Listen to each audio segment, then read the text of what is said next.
তো হেই ভিউয়ার্স, কেমন আছেন সবাই? আশা করব সবাই ভালো আছেন। তো আজকে আমরা এক্সপ্লেন করছি ডার্কের সিজন 3। সিজন 1 এবং 2 আমরা অলরেডি আপলোড করে দিয়েছি।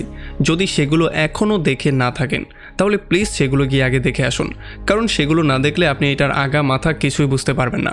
কারণ এই গল্পটা অনেক বেশি পেঁচানো, যেটা বুঝতে হলে একেবারে শুরু থেকে শুরু করাটা সবচেয়ে গুরুত্বপূর্ণ। সো এই জন্য আমি বলবো সেগুলো গিয়ে আগে দেখে আসুন। তো চলুন কথা না বাড়িয়ে শুরু করি আজকের ভিডিও। তো সিজন 3 শুরুতে আমরা দেখতে পারি তিনটা লোক, মানে একটা বাচ্চা, একটা জোয়ান লোক আর একটা বৃদ্ধ এসে অ্যাডামের পুরো লাইব্রেরির মধ্যেই আগুন ধরিয়ে দেয়, মানে অ্যাডামের পুরো অফিসটাকেই পুড়িয়ে ফেলে। আর আমরা এই তিনটা লোকের চেহারার মধ্যে একই রকমের চিহ্ন দেখতে পারি, যার মানে এটা হতে পারে যে এই তিনটা লোক হচ্ছে একই লোকের ভিন্ন ভিন্ন ভার্সন। এখন যেহেতু টাইম ট্রাভেল করা হচ্ছে, সো সব কিছুই পসিবল। যাই হোক, এদিকে 2020 সালে সেই কিয়ামতের দিনে আমরা দেখতে পারি অন্য গ্রহ থেকে আসা সেই মার্থা, মানে যাকে আমি সামনে থেকে অল্ট মার্থা বলে ডাকবো, সে জোনাসকে টাইম ট্রাভেলের মাধ্যমে অল্টারনেটিভ দুনিয়ার সেই গুহার মধ্যে নিয়ে যায়। আর তাকে সে সমস্ত ব্যাপারটা এক্সপ্লেন করে বলে যে আজকেই হচ্ছে গিয়ে সেই দিন যেই দিন এই সমস্ত ব্যাপারটা শুরু হয়েছিল, আর এই দিনেই আমাদের প্রথমবার দেখা হয়েছিল। আর আমাদের এই দুইটা দুনিয়া একটা মজবুত গিট্টুর সাহায্যে একে অন্যের সাথে কানেক্টেড। তবে তোমার চিন্তা করার দরকার নেই, এই সমস্ত ব্যাপারগুলো আমি ঠিক করে ফেলবো। এতটুকু বলেই সে তার টাইম মেশিন নিয়ে সেখান থেকে গায়েব হয়ে যায়। আর আমরা এদিকে দেখতে পারি বেচারা জোনাস টাইম এবং ডাইমেনশন দুই দিকেই ট্রাভেল করে এখন অল্টারনেটিভ দুনিয়ায় চলে এসেছে, মানে মার্থার অল্টারনেটিভ দুনিয়ায়। 4 নভেম্বর 2019 আমরা জানতে পারি এই অল্টারনেটিভ দুনিয়ার সমস্ত কিছু উল্টাপাল্টা হয়ে আছে। আসলে এখানে মার্থা, ম্যাগনেস এবং মিকেল এখনও ক্যাথরিনার সঙ্গেই থাকে, তবে তারা এখন জোনাসের ঘরের মধ্যে বাস করে, আর উলরিক তাদেরকে ছেড়ে দিয়ে অলরেডি চলে গিয়েছে। আসলে এই এপিসোডটা আপনাকে আরও বেশি কনফিউজ করে ফেলবে। এই জন্য এই এপিসোডটা বোঝার জন্য আমরা আগে এই জিনিসটা বুঝে নেই যে আসলে জোনাসের আসল দুনিয়া আর মার্থার এই অল্টারনেটিভ দুনিয়ার মধ্যে পার্থক্যটা কী কী। শুরুতেই আমি যেমনটা বললাম যে ক্যাথরিনা তার ফ্যামিলি নিয়ে এখন জোনাসদের ঘরের মধ্যে বাস করে। উলরিক আর ক্যাথরিনার মধ্যে ডিভোর্স হয়ে গেছে। এখন উলরিক প্রেগনেন্ট হেনার সঙ্গে আছে, মানে এখন হেনা আর সে একসঙ্গে থাকছে। এখানেও ম্যাগনেস আর ফ্রান্সিসকা একে অন্যকে ভালোবাসে, মানে তারা দুজন রিলেশনশিপে আছে। কিন্তু পার্থক্যটা হচ্ছে যেখানে আসল দুনিয়াতে এলিজাবেথ হচ্ছে বোবা এবং বয়রা, সেখানে এই অল্টারনেটিভ দুনিয়াতে ফ্রান্সিসকা হচ্ছে গিয়ে বোবা এবং বয়রা। আর উলরিক তার কুকর্মের লিস্ট আস্তে আস্তে করে বাড়িয়েই যাচ্ছে। মানে সে প্রথমে ক্রিস্টেনের সঙ্গে ছিল, এরপর সে হ্যানাকে খেয়ে দিয়েছে, এখন আবার সে শার্লেটকে খাওয়ার প্ল্যানিং করছে, মানে তার কলিগ শার্লেটের সঙ্গেও তার একটা অ্যাফেয়ার চলছে। আর আমরা দেখতে পারি শার্লেটের যে হাজব্যান্ড ছিল পিটার, সে আসলে এই দুনিয়াতে কোনো থেরাপিস্ট না, সে এখানে হচ্ছে চার্চের ফাদার। আর একটু ভালো করে লক্ষ্য করলে আমরা এই জিনিসটা বুঝতে পারি যে এই দুনিয়াতে সমস্ত ক্যারেক্টারগুলোর হেয়ার স্টাইল একটু অন্যরকম, দেখতে খুবই অদ্ভুত রকম লাগে। তাছাড়া হেলগে, যে কিনা আসল দুনিয়াতে কানের সমস্যায় ভুগছিল, সে এই দুনিয়াতে চোখের সমস্যায় ভুগছে, মানে তার একটা চোখ নেই। অন্যদিকে টরম্যান, যার কিনা আসল দুনিয়াতে চোখ ছিল না, এখন তার একটা হাতই নেই। আর জোনাসের দুনিয়ার মতো এই দুনিয়াতেও এরিক নামের সেই ছেলেটা গায়েব হয়ে আছে, আর তার ভাই কিলিয়ান হচ্ছে মার্থার আসল বয়ফ্রেন্ড। অ্যান্ড সবচেয়ে বড় অ্যান্ড মোস্ট ইম্পর্টেন্ট যে চেঞ্জটা, সেটা হচ্ছে এই দুনিয়াতে জোনাস নামের কারো অস্তিত্বই নেই, মানে জোনাস কানোয়ার নামের এখানে কেউ বাসই করে না। যাই হোক, এই ছিল ছোটোখাটো কিছু চেঞ্জ, হয়তো বা বড় বড় কিছু চেঞ্জ আমরা সামনে দেখলেও দেখতে পারি। আর যেহেতু এই সমস্ত ব্যাপারগুলো একটা অন্যটার সাথে কানেক্টেড, এই জন্য একটার চেঞ্জে আরেকটার মধ্যে প্রভাব ফেলবে, এই ব্যাপারটা আমরা ক্লিয়ার করেই বুঝতে পারি। তো এখন যেহেতু এই দুনিয়াতে জোনাস নামের কারো অস্তিত্বই নেই, এই জন্য জোনাসের পার্টটা প্লে করছে মার্থা হলুদ জ্যাকেট পরে সাইকেল নিয়ে সমস্ত জায়গায় ঘুরে বেড়ায়। আর এই হলুদ জ্যাকেট পরেই সে স্কুলে চলে আসে।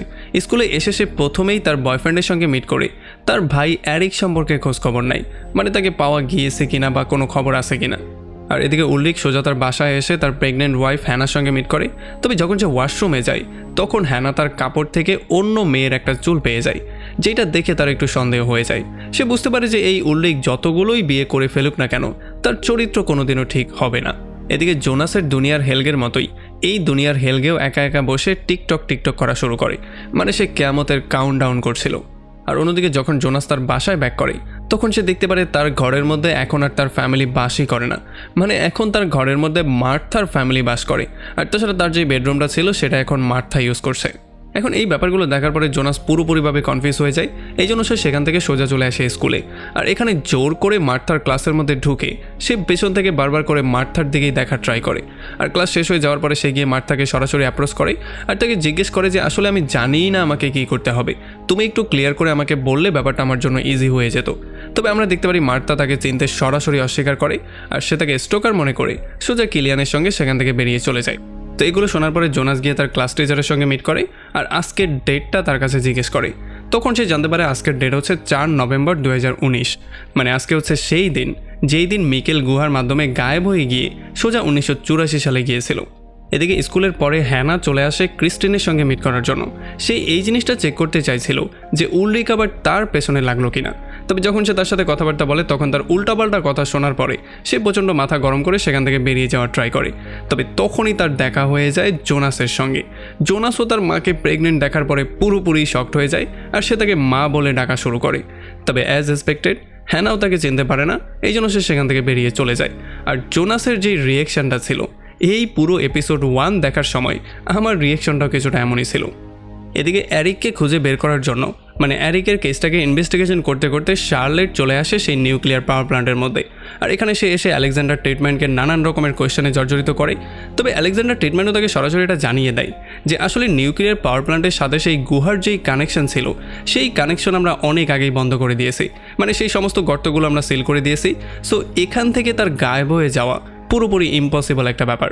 এরপর রাতের বেলায় জোনাস গিয়ে মার্থার সঙ্গে আরও একবার কথাবার্তা বলার ট্রাই করে, তবে মার্থা তার সাথে কথাবার্তা বলাতে ইন্টারেস্টেড ছিল না, এই জন্য সে তাকে সেখান থেকে ভাগিয়ে দেয়। আর এদিকে ফ্রান্সিসকা আর ম্যাগনেস একটা বাংকারের মধ্যে গিয়ে সাইন ল্যাঙ্গুয়েজে কথাবার্তা বলার প্র্যাকটিস করছিল। আর এদিকে আমরা দেখতে পারি হেলকে এলিজাবেথকে ডেকে বলে, it will happen again, the beginning is the end is the beginning. এদিকে জোনাস সোজা চলে আসে কবরস্থানে আর এখানে সে এসে পিটারের সঙ্গে মিট করে। আর পিটারের কাছে সে মাইকেল কানওয়ানের কবর সম্পর্কে জিজ্ঞেস করে।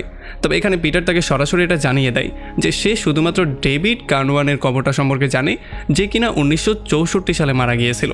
আর এখান থেকে আমরা একটা ট্রানজেকশনের মাধ্যমে সোজা চলে আসি 1987 সালে, মানে আমরাও টাইম ট্রাভেল করে পেছনে চলে আসি। আর এখানে আমরা দেখতে পারি সেই 3টা লোক এসে বার্ন ডপলারের কাছে জিজ্ঞেস করে যে সেই নিউক্লিয়ার পাওয়ার প্ল্যান্টের মাস্টার কিটা কোথায়। তবে এগুলো শোনার পরে যতক্ষণে বার্ন পুলিশকে কল দিয়ে ইনফর্ম করতো তার আগেই তাদের মধ্যে জোয়ান যে লোকটা আছে সে গিয়ে বার্নকে গলা টিপে মেরে ফেলে। মানে আমরা বুঝতে পারি যে হয়তোবা সিজন 3-র মধ্যে এই 3 জনের রোলটা খুবই ইম্পর্টেন্ট হতে যাচ্ছে। এখন কি হতে যাচ্ছে সেটা তো আমরা শুধুমাত্র সামনে গেলেই জানতে পারবো। যাই হোক, এখান থেকে আমরা চলে আসি আবারও সেই অল্টারনেটিভ দুনিয়াতে, মানে 2019 সালের সেই অল্টারনেটিভ দুনিয়াতে। এখানে আমরা দেখতে পারি আলেকজান্ডার অ্যারিকের বাবাকে কিছু টাকা দিয়ে সেই ব্যারেলগুলোকে গায়েব করার দায়িত্ব দেয়। আর অন্যদিকে বার্থা এবং তার বন্ধুরা মিলে সেই গুহাটার মধ্যে গিয়ে ইনভেস্টিগেশন করার সিদ্ধান্ত নেয়। তারা এই জিনিসটা চিন্তা করছিল যে হয়তোবা সেই গুহার মধ্য থেকে অ্যারিকের গায়েব হয়ে যাওয়ার পেছনের কোনো একটা রহস্য তারা উদ্ঘাটন করতে পারবে। এখানে বার্থা তার হলুদ জ্যাকেটটা পরে সবার আগে পৌঁছে যায় আর জোনাস এই সুযোগটা নিয়ে তার সামনে চলে আসে আর নিজের সম্পর্কে মনে করিয়ে দেওয়ার ট্রাই করে। মানে সে জোনাসকে চেনে কিনা সেই ব্যাপারগুলোকে সে মনে করিয়ে দেওয়ার ট্রাই করে। তবে যতক্ষণে তার এই ইফেক্টটা কাজ করতো তার আগে এখানে বাকি লোকজন চলে আসে আর তাদেরকে দেখার পরে জোনাস আরও বেশি শকড হয়ে যায়। সে দেখতে পারে ম্যাগনেস মিকেলকে ছাড়াই এখানে এসেছে। আর যখন সে মিকেল সম্পর্কে তাকে জিজ্ঞেস করে তখন সে বলে যে মিকেল তার ঘরের মধ্যে নিজের খেয়াল একাই রাখতে পারবে, কারণ সে বাচ্চা না যে সবসময় তাকে আমার সঙ্গে সঙ্গেই রাখতে হবে। আর এতটুকু বলেই তারা সবাই জোনাসকে সেখানেই রেখে দিয়ে সোজা গুহার দিকে যাওয়া শুরু করে। তবে যখনই তারা গুহার একেবারে কাছে পৌঁছে যায় তখন গুহার মধ্য থেকে ভয়ঙ্কর ভয়ঙ্কর শব্দ আসা শুরু হয়ে যায় আর তাদের ফ্ল্যাশ লাইটগুলো ফ্লিকারিং করা শুরু করে। এই সমস্ত ব্যাপারগুলো দেখার পরে তারা সবাই প্রচণ্ড ভয় পেয়ে যায় আর সেখান থেকেই দৌড়ে পালিয়ে যাওয়া শুরু করে। এইবার মার্থা কিলিয়ানের সঙ্গে দৌড়াচ্ছিল আর এটা দেখে আমার মনে হয়েছিল যে হয়তোবা এইবার কিলিয়ান গায়েব হয়ে যাবে মিকেলের জায়গায়। তবে একটু পরে আমরা দেখতে পারি মার্থা মাটিতে পড়ে যায় আর এখানে ঘটনাটা ঠিক একই রকম করে হয় যেমনটা আগের দুনিয়াতে জোনাসের সঙ্গে হয়েছিল। আর এখানেও বার্তা জোনাসের মতো একটা ইলিউশন দেখতে পারে। সে দেখতে পারে রেডিও অ্যাক্টিভ সাবস্টেন্টের মধ্যে ডুবে থাকা একটা মহিলা তাকে বারবার করে কিছু একটা বলার ট্রাই করছে। মানে আমরা বুঝতে পারি এই ব্যাপারটা ঠিক তেমনটাই হয়েছে যেমনটা জোনাসের সঙ্গে হয়েছিল। তবে যতক্ষণে মার্থা তার ফাঁদে পা দিত তার আগেই আমরা দেখতে পারি কিলিয়ান এসে মার্থার হাত ধরে সেখান থেকে টেনে নিয়ে যায়। যার মানে আমরা এইটা বুঝতে পারি যে কিলিয়ানও এখান থেকে গায়েব হয়নি। মানে ব্যাপারটা কি হচ্ছে আমি নিজেও বুঝতে পারছি না। এরপর তারা সবাই নিজেদের জীবন বাঁচানোর জন্য সোজা গিয়ে বাংকারের মধ্যে ঢুকে পড়ে। আর তখনই পুরো শহরের মধ্যে লাইটগুলো ফ্লিকারিং করা শুরু হয়ে যায় আর আমরা দেখতে পারি পাখিগুলো মরে সোজা নিচে পড়া শুরু করে। আর তখনই বাংকারের মধ্যে একটা ওয়ার্ম হোলের সৃষ্টি হয়ে যায়, যেই হোল দিয়ে ম্যাড নেলসনের লাশটা সোজা এসে নিচে পড়ে। আর এদিকে যখন জোনাস তার নিজের বাড়িতে এসে মিকেলকে চেক করার ট্রাই করে তখন সে দেখতে পারে মিকেল তার রুমের মধ্যে খুবই আরামসেই ঘুমাচ্ছে। যার মানে সে বুঝতে পারে যে এই দুনিয়াতে মিকেল টাইম ট্রাভেল করেনি, মানে মিকেল গায়েব হয়ে যায়নি। আর এই জন্যই এই দুনিয়াতে জোনাসের কোনো অস্তিত্বই নেই। মানে মিকেল টাইম ট্রাভেল করে 1986 সালে গিয়ে মাইকেলও হয়নি আর জোনাসেরও জন্ম হয়নি। এই জন্য জোনাসকে এখানে কেউ চিনতেই পারছিল না। আর এই সমস্ত ব্যাপারগুলোতেই জোনাস পুরোপুরি কনফিউজ হয়ে গিয়ে সোজা ঘর থেকে বাইরে বেরিয়ে চলে আসে। আর এখানে তার দেখা হয়ে যায় বৃদ্ধ মার্তার সঙ্গে। আর বৃদ্ধ মার্তা তাকে এই ব্যাপারটা ক্লিয়ার করে বলে যে দেখো, তোমার থাকা এবং না থাকাতে কিছুই যায় আসে না।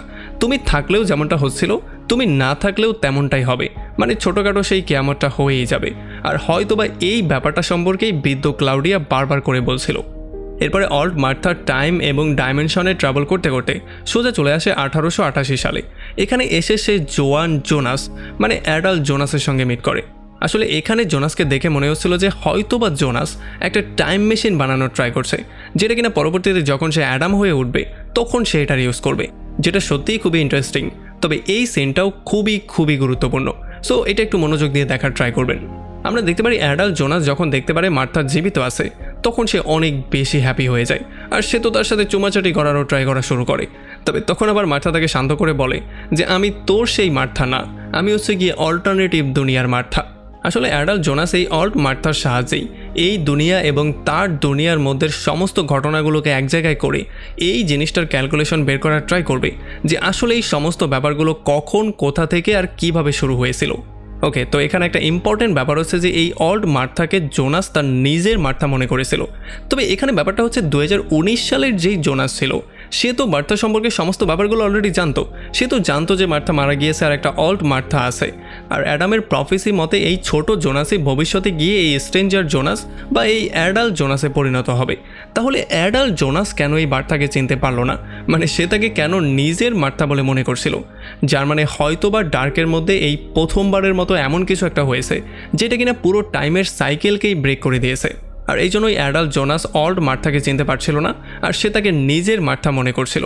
আর এই সমস্ত ব্যাপারগুলোর কেন্দ্রে যে অবস্থান করছে সেটা হচ্ছে এই অল্ট মার্থা। যাই হোক, এরপরে সকালবেলা মার্থা লাফ দিয়ে ঘুম থেকে উঠে যায়। আর আমার মনে হয় যে অন্য দুনিয়ার জোনাস এবং মার্থার মতো সেও সেই লাভ মেকিং স্বপ্নগুলোই দেখছিল, আর হয়তোবা এটার মধ্যে কোনো একটা কানেকশন থাকতেও পারে। এরপরে অ্যাডাল্ট জোনাস মার্থাকে নিয়ে সোজা ম্যাগনেস ফ্রান্সিসকার সঙ্গে মিট করায়। আর এখানে তারা তাকে দেখার পরে খুবই বেশি হ্যাপি হয়ে যায়, কারণ তারা ফাইনালি বুঝতে পেরেছে যে তাদের মার্থা এখনও জীবিত আছে।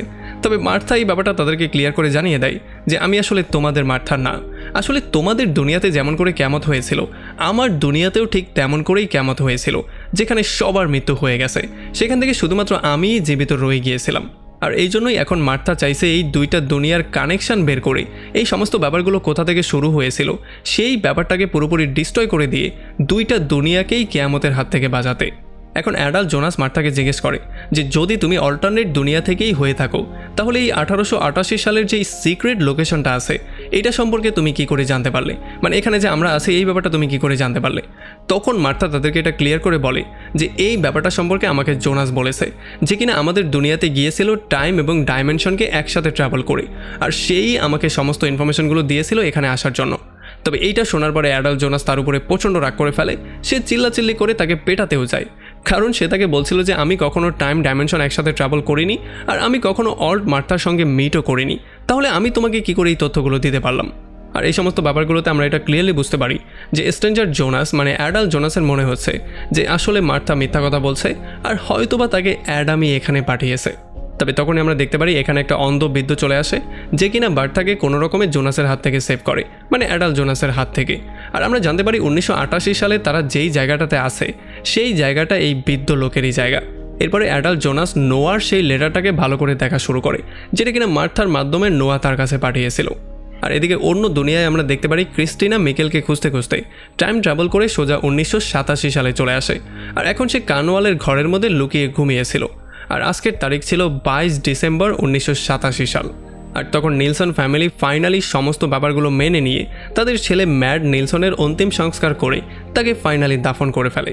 তবে যখন ফিনালের সময় সবাই এক জায়গায় হয়েছিল তখন ম্যাডের মা প্রচণ্ড মাতাল হয়ে মানে নেশার মধ্যে ডুবে গিয়ে তার হাজব্যান্ড টন্টের উপরে সমস্ত দোষগুলো চাপায়। সে বলে যে যদি সে তার মনোযোগ ক্লাউডিয়ার উপর থেকে সরিয়ে তার ছেলের উপরে একটু দিত তাহলে হয়তোবা তার ছেলে আজকে জীবিত থাকতো। আর এই কথার মাধ্যমে পুরো এলাকাবাসী জেনে যায় যে টন্টে আর ক্লাউডিয়ার মধ্যে একটা সিক্রেট অ্যাফেয়ার চলছিল। এদিকে ক্যাটরিনা মিকেলের পোস্টার নিয়ে সোজা স্কুলে চলে আসে। আর এখানে ছোট উলরিক এবং হ্যানাকে মিকেল সম্পর্কে জিজ্ঞেস করা শুরু করে। আর এখানে তারা বলে যে কোনো একটা পাগল লোক মিকেলকে নিয়ে গুহার দিকে দৌড়ে পালিয়েছিল, তবে এইটা সম্পর্কে আমরা তেমন কিছু জানি না, হয়তো পুলিশ এটা সম্পর্কে ডিটেইলি বলতে পারবে। আর এরপরে যখন সে পুলিশের কাছে গিয়ে জিজ্ঞাসাবাদ করে তখন পুলিশ তাকে বলে যে সেফটির জন্য মাইকেলকে একটা সেফ জায়গায় রাখা হয়েছে, যেটার তথ্য এখন তোমাকে দেয়া যাবে না। যখন সমস্ত ব্যাপারগুলো ঠিক হয়ে যাবে তখন তুমি তার সম্পর্কে তথ্য পেয়ে যাবে। এরপর আমরা দেখতে পারি সেই পাগল লোকটার সঙ্গে মিট করার জন্য ক্যাথরিনা সোজা চলে আসে সাইক ওয়ার্ডের মধ্যে। আর এখানে এসে ফাইনালি সে তার মায়ের সঙ্গে মিট করে, যে কিনা তখন সাইক ওয়ার্ডের মধ্যে কাজ করতো। আর এখানে ক্যাথরিনা তার মাকে কোনো রকম ইমোশনালি ব্ল্যাকমেল করে ফাইনালি গিয়ে বৃদ্ধ উলরিকের সঙ্গে মিট করে। আর এতগুলো বছর পরে ফাইনালি উলরিক এবং ক্যাথরিনা একে অন্যের সাথে মিট করেছে। আর এখানে ক্যাথরিনা উলরিকের সাথে প্রমিস করে বলে যে আমি যেই কোনো ওয়েতে তোমাকে এখান থেকে ছাড়িয়ে নিয়েই ছাড়বো। আর তখন এদিকে আমরা দেখতে পারি এই দুনিয়াতে জোয়ান যেই ক্যাথরিনা আছে তার মায়ের সাথে তার সম্পর্ক খুব একটা ভালো যাচ্ছিল না, তাদের মধ্যে ঝগড়া সবসময় লেগেই থাকতো। এদিকে টন্টে ক্লাউডিয়াকে খোঁজার জন্য ইনভেস্টিগেশন করতে করতে সোজা নিউক্লিয়ার পাওয়ার প্ল্যান্টের একটা কর্মচারীর সঙ্গে মিট করে, যেটা কিনা ছিল ক্লাউডিয়ার কোয়ার্কার জেসমিন নামের একটা মেয়ে। আর যখন তার কাছে সমস্ত ব্যাপারগুলো জিজ্ঞাসাবাদ করা হয় তখন জেসমিন তাকে এটা ক্লিয়ার করে বলে যে ক্লাউডিয়ার গায়েব হয়ে যাওয়ার কিছুদিন আগ থেকেই তার ব্যবহার পুরোপুরিভাবে চেঞ্জ হয়ে গিয়েছিল। কেন জানি মনে হচ্ছিল সে কোনো একটা ব্যাপার নিয়ে কিউরিয়াস। সে হঠাৎ করেই কোথা থেকে যেন একটা কুকুর পেয়ে গিয়েছিল, আর খুবই বৃদ্ধ দেখতে অদ্ভুত একটা মহিলা তার সঙ্গে মিটও করতে এসেছিল। এখান থেকে বাসায় ব্যাক করার সময় টন্টের রেজিনা নামের একটা মেয়েকে লিফট দেয়, যার হাতে একটা কুকুর ছিল। আর এই কুকুরটা দেখার পরে টন্টের সন্দেহ হয়ে যায়, কারণ এই কুকুরটা দেখতে ঠিক তেমনই ছিল যেমনটা ক্লাউডিয়ার কুকুরটা দেখতে ছিল। আর এরপরে যখন টন্টে ঘরে ব্যাক করে তখন জেনা তাকে দুইটা অপশন দেয়, হয়তো সে ক্লাউডিয়ার সঙ্গে চলে যাবে অথবা সে তার সঙ্গে থাকবে। আর এখানে জেনার এই ব্যাপারটা সন্দেহ হয়ে যায় যে হয়তোবা তার এবং ক্লাউডিয়ার অবৈধ সন্তানই হচ্ছে গিয়ে রেগিনা, কারণ রেগিনার বাবা সম্পর্কে এখন পর্যন্ত ক্লাউডিয়া কাউকে কিছুই জানায়নি।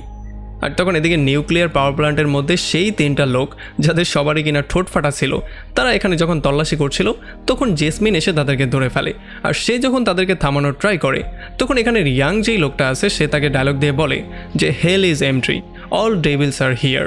এতটুকু বলেই তাকে সেখানে মেরে ফেলে। ব্যাক টু 2020 আমরা দেখতে পারি কিয়ামতের কয়েকদিন পরে পিটার এবং এলিজাবেথ মিলে এখানের মিলিটারি বেসে গিয়ে মৃত মানুষদের মধ্যে শার্লেট এবং ফ্রান্সিসকার নাম খুঁজে বের করার ট্রাই করে। তবে যখন তারা নাম এবং ছবি কোনোটাই খুঁজে পাচ্ছিল না তখন তারা একটু কিউরিয়াসই হয়ে যায় আর সেখান থেকে সোজা বেরিয়ে চলে যায়।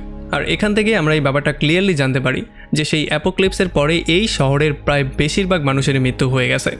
এরপরে যখন পিটার আর এলিজাবেথ প্রত্যেকটা ঘরে ঘরে গিয়ে সমস্ত ব্যাপারগুলো চেক করার ট্রাই করছিল, কেউ জীবিত আছে কিনা সেটা বের করার ট্রাই করছিল, তখন তাদেরকে ফলো করতে করতে নোয়াও এখানে চলে আসে। আর নোয়া পিটারের কাছে প্রমিস করে যে তার মৃত্যুর পরে সে এলিজাবেথের সম্পূর্ণ দেখাশোনা করবে। আর যাওয়ার আগে সে এলিজাবেথকে এটা বলেও যায় যে সে এই শহরের সেই গুহাটার মধ্যেই বাস করে। আর এরপর আমরা দেখতে পারি ক্লাউডিয়া একটা ভয়েস রেকর্ড করছিল যেটা কিনা এই অ্যাপোক্লিপস এবং সেই গড পার্টিকেল সম্পর্কে ছিল। আর এইটাই ছিল সেই ভয়েসটা যেটা কিনা সামনে গিয়ে জোনাস শুনতে পারবে, আর এইটাকে ইউজ করে সে টাইম ট্রাভেল করার সিদ্ধান্ত নেবে। এরপর আমরা এই ব্যাপারটাও জানতে পারি যে আসলে ক্লাউডিয়া তার মেয়ে রেগিনাকে একটা সিক্রেট লোকেশনের মধ্যে লুকিয়ে রেখেছিল, আর এখানেই সে তাকে খাবার দাবার ওষুধপত্র সব কিছু দিত। তবে যখনই ক্লাউডিয়া এখান থেকে সরে যায় তখন বৃদ্ধ টন্টে এসে রেগিনাকে সেখানে মেরে ফেলে। আর সে তাকে মারার আগে এটা বলে যে I am sorry, she said is the only way to save you. তবে এখানে সে কোন শিয়ের কথা বলছে সেটা আমাদেরকে বলা হয় না, সেটা হয়তো আমরা সামনে গেলেই জানতে পারবো। এদিকে 2020 থেকে টাইম ট্রাভেল করে শার্লেট সোজা 2053 সালে চলে আসে। আর এখানে এসে সে প্রথমবারের মতো নোয়া আর এলিজাবেথের ফ্যামিলি পিকচারটা দেখে। আর এটা দেখার পরে সে খুবই ইমোশনাল হয়ে এলিজাবেথকে একটু ইমোশনাল সাপোর্ট দেওয়ারও ট্রাই করে। ওকে, ব্যাক টু 1888 সাল। আমরা দেখতে পারি বার্থোস গিয়ে অল্ট মার্তার সঙ্গে মিট করে আর জোনাসের ব্যবহারের জন্য তার কাছে মাপ চায়। সে বলে যে তোমার আসার পরেই জোনাসের ব্যবহার কেমন জানি চেঞ্জ হয়ে গিয়েছে, আর যেহেতু এখানে রেডিও অ্যাক্টিভ কোনো ম্যাটেরিয়াল পাওয়াটা দুর্লভ একটা ব্যাপার, এই জন্য তাদের টাইম মেশিনটাও কোনো কাজের না, তাদের সাথে যেটা আছে সেটা কাজ করছে না। এই জন্য এখন জোনাস তার সমস্ত মনোযোগ সেই টাইম মেশিনটা বানানোর পেছনে লাগিয়ে দিয়েছে, যেটা কিনা রেডিও অ্যাক্টিভ ম্যাটেরিয়াল ছাড়াও কাজ করবে। আর তখন এই ব্যাপারটা আমরা জানতে পারি যে এখন তারা সবাই যেখানে আছে সেটা আসলে হচ্ছে টাইন হাউসের শপ। আর এই অন্ধ বৃদ্ধ লোকটার অন্য কেউ না, এটা হচ্ছে গিয়ে টাইন হাউসের পূর্বসূরি। আর এরপর আমরা দেখতে পারি এই অন্ধ লোকটা অ্যাডাল্ট জোনাসকে ওয়ার্নিং দিয়েও বলে যে যেই নতুন মেয়েটা এসেছে অল্ট মার্তার চক্করে পড়তে যেও না, তুমি সমস্ত ফোকাস তোমার কাজের মধ্যে দাও, কারণ আমাদেরকে একসাথে হয়ে একটা নতুন প্যারাডাইস বানাতে হবে, যেটা কিনা হবে সিগমান্ডুস ক্রিয়েটেড এডস। আমরা এই ব্যাপারটা ক্লিয়ারলি বুঝতে পারি যে অ্যাডামের যেই সিগমান্ডুস গ্রুপটা শুরু হয়েছিল সেই শুরুটা এখান থেকেই হয়তোবা হবে। এরপরে বার্থস অল মার্থাকে নিয়ে সোজা চলে আসে অ্যাডামের সিগমান্ডুস গ্রুপের সিক্রেট রুমের মধ্যে, যেটা কিনা আর অন্য কেউ না, টাইন হাউস নিজেই বানিয়েছিল। আর এখানে বার্থস এই ব্যাপারটা জানতে পারে যে তার মার্থাকে যে খুন করেছে, মানে যেই বৃদ্ধ অ্যাডাম তার মার্থাকে খুন করেছে, সেটা আর অন্য কেউ না, সেটা হচ্ছে গিয়ে বৃদ্ধ জোনাস। এখান থেকে আমরা আবারও চলে আসি সেই অল্টারনেটিভ দুনিয়ার মধ্যে। এখানে আমরা দেখতে পারি বৃদ্ধ মার্থা জোনাসকে সবার ফ্যামিলি পিকচার এবং সমস্ত ফ্যামিলি ট্রিগুলোকে এক্সপ্লেন করে বলে যে তুমি থাকো আর না থাকো, এতে করে কিছুই যায় আসে না, যেটা হওয়ার সেটা তো হবেই, দুনিয়া পুরোপুরি ডিস্ট্রয় হয়েই ছাড়বে। তো এখান থেকে আমরা চলে আসি একটা ফ্ল্যাশব্যাক সিনের মধ্যে, যেখানে সময়টা আমাদেরকে বলা হয় না, তবে আমরা দেখতে পারি সেই বৃদ্ধ অন্ধ লোকটা এখন ছোট একটা বাচ্চা, যে কিনা এখন তার বাবার সঙ্গে কোনো একটা জায়গায় যাচ্ছিল। আর তখন তার বাবা তার পকেট থেকে একটা ঘড়ি বের করে সময়টা চেক করে, আর এটা ছিল সেই ঘড়িটা যেটা কিনা নোয়া ছোট এলিজাবেথকে দিয়েছিল, মানে সেই ঘড়িটা যেটার উপরে লেখা ছিল ফর শার্লেট। তো এখান থেকে ক্যামেরা ট্রানজ্যাকশনের মাধ্যমে আমরা চলে আসি 1888 সালে। আমরা দেখতে পারি সেই অন্ধ বৃদ্ধ লোকটা তার গাড়ির মাধ্যমে পাশেরই একটা শহরে যাচ্ছিল, কারণ সে একটা টেলিগ্রাম পোস্ট করতে চাচ্ছিল, যেই টেলিগ্রামের মধ্যে ইম্পর্টেন্ট কিছু মেসেজ ছিল। তবে তখনই তার গাড়িটা থামিয়ে ঠোঁটকাটা তিনজনের মধ্যে জোয়ান লোকটা তার গাড়ির মধ্যে চলে আসে, আর কোনো কথাবার্তা না বলে তাকে এখানে মেরে ফেলে সে তার হাত থেকে সেই ঘড়িটা আর সেই বুকটাকে নিয়ে সোজা বেরিয়ে চলে যায়।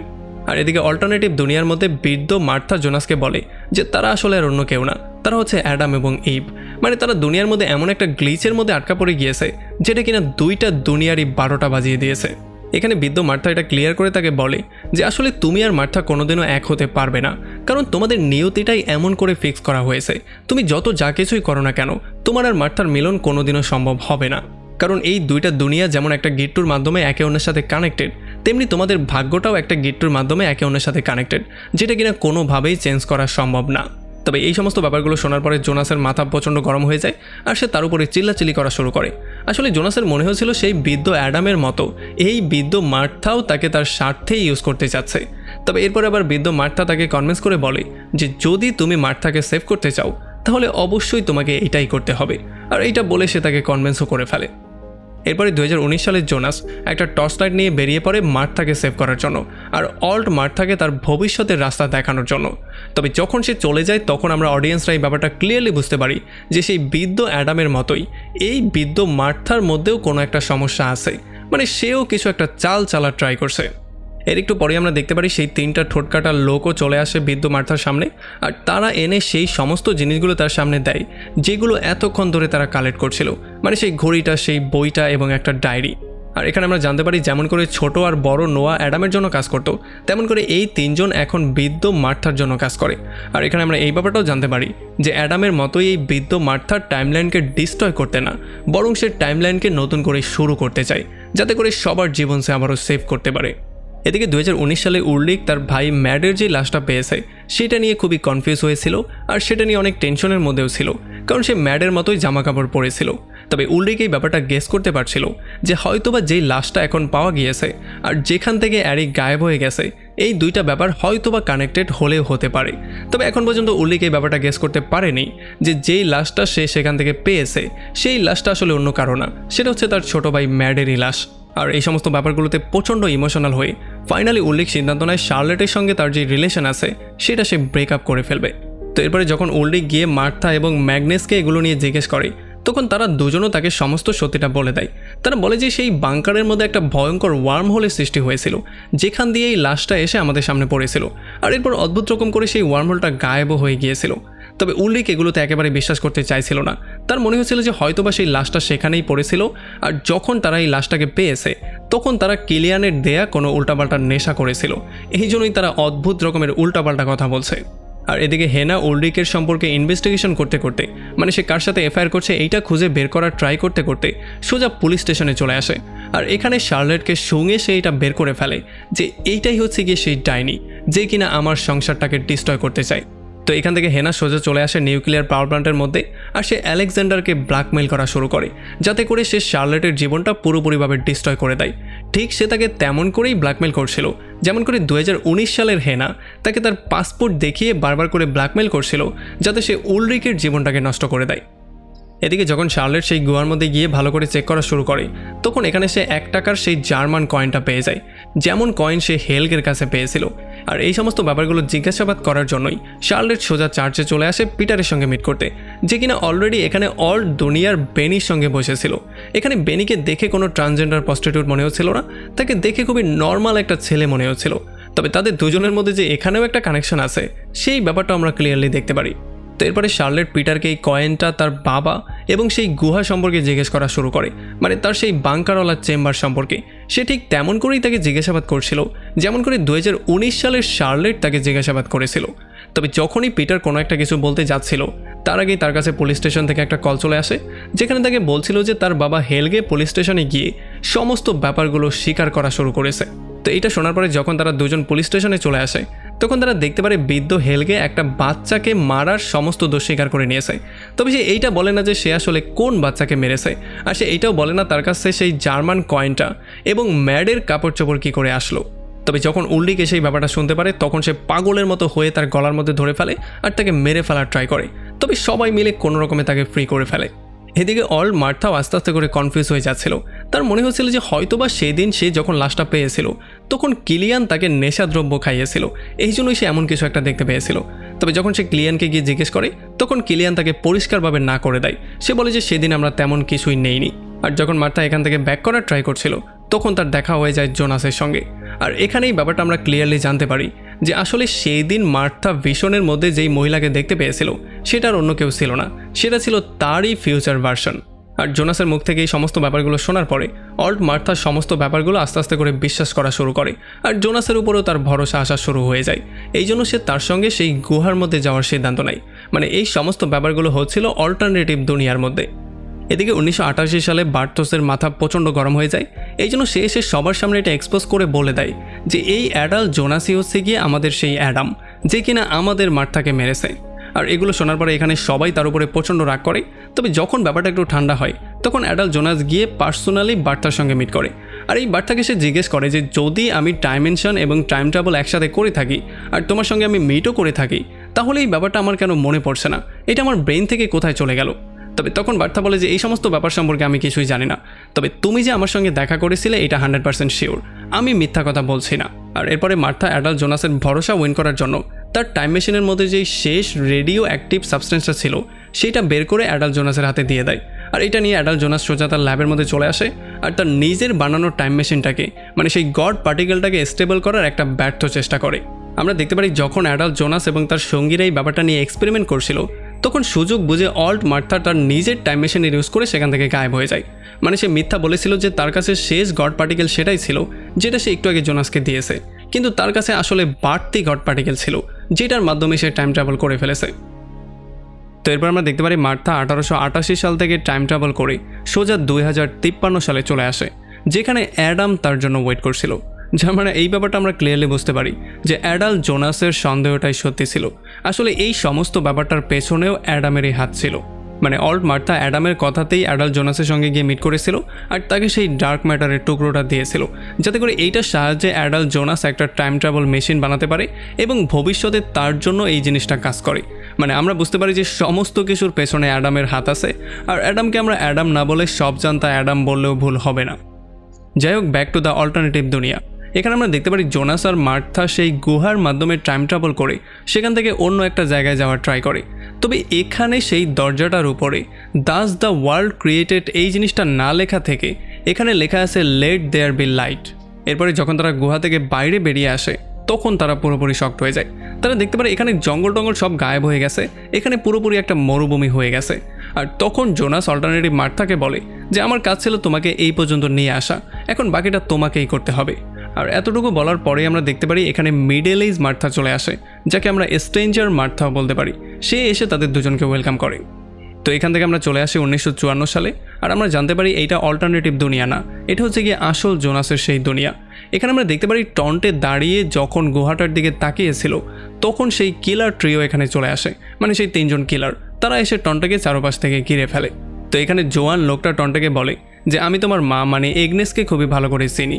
আর তখন আমরা এই ব্যাপারটা জানতে পারি যে আসলে এই লোকটার কোনো নামটাম নেই, তবে এই লোকটাই টন্টের নাম রাখার আইডিয়াটা এগনেসকে দিয়েছিল। আসলে এখানে তারা টন্টেকে তার মায়ের একটা ব্রেসলেট দেওয়ার জন্য এসেছিল। এটা হচ্ছে কি সেই ব্রেসলেটটা যেটা আমরা 1987 সালে এনার হাতে দেখতে পেয়েছিলাম।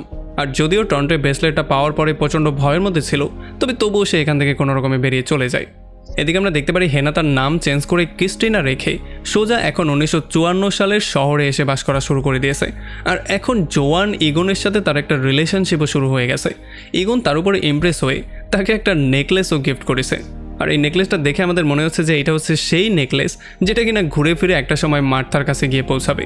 এরপর আমরা জানতে পারি হঠাৎ করেই এগনেস এবং হ্যানো টাউবার কোথায় যেন গায়েব হয়ে গেছে। পুলিশ হাজার চেষ্টা করার পরেও কোনোভাবেই তাদের কোনো খোঁজখবর পাচ্ছে না। ডোরিস অ্যাগনেসকে নিয়ে প্রচণ্ড টেনশনের মধ্যে ছিল, অন্যদিকে গ্রেটার টেনশনের মধ্যে ছিল হেডাকে নিয়ে।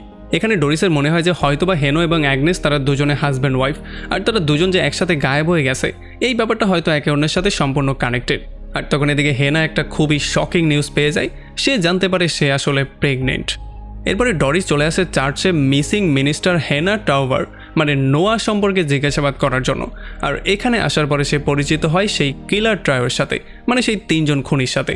এখানে জোয়ান লোকটা তাকে বলে যে তুমি আসলে নোয়াকে খোঁজার জন্য এখানে আসোনি, বরং তুমি এগনেসকে খোঁজার জন্য এখানে এসেছো। আর এরপর সে তাকে একটা হিন্টও দেয়, সে তাকে বলে যে তোমার হাজব্যান্ড ইগনের অন্য একটা নারীর সাথে এফআইআর চলছে। এদিকে হ্যানা তার প্রেগনেন্সির খবরটা গিয়ে এগনকে জানায়, তবে তার রিয়েকশন দেখার পরে সে পুরোপুরি শকড হয়ে যায়। আর এখানে হ্যানা এই জিনিসটা ক্লিয়ারলি বুঝতে পারে যে ফিউচার হোক বা পাস্ট সমস্ত পুরুষরা একই রকমের হয়। এই জন্য হ্যানা বুঝতে পারে যে তার আর কোনো পুরুষেরই দরকার নেই, সে একা একাই খুবই হ্যাপি আছে। এই জন্য সে অ্যাবর্শন করার সিদ্ধান্ত নিয়ে ফেলে। আর ইগনও এটা শোনার পরে খুবই হ্যাপিলি সেই মহিলার অ্যাড্রেসটা লিখে দেয় যেই মহিলা অ্যাবর্শন করায়। এদিকে আমরা দেখতে পারি টন্টের মা এগনেস গায়েব হয়ে যাওয়ার পরেও টন্টের মনের মধ্যে কোনো ছাপই পড়েনি, সে বরং সেই ব্রেসলেটটা তার গার্লফ্রেন্ড ইয়েনাকে গিয়ে গিফট করে দেয়। আর তখন আমরা ইয়েনা, ক্লাউডিয়া এবং টন্টের মধ্যে একটা লাভ ট্রায়াঙ্গেলও দেখতে পারি। এদিকে হ্যানা যখন সেই অ্যাবর্শন করা মহিলার কাছে গিয়ে পৌঁছায় তখন সে হেলেনের সঙ্গে মিট করে, মানে হেলেন হচ্ছে ক্যাথরিনার মা। আর এখানে হ্যানা যখন তার নিজের নাম তাকে ক্যাথরিনা বলে তখন এই নামটা হেলেনের অনেক বেশি পছন্দ হয়। এখন প্লিজ এইটা বলবে না যে ক্যাথরিনার নামটা ক্যাথরিনা রাখার আইডিয়াটা তার মা এখান থেকেই পেয়েছিল।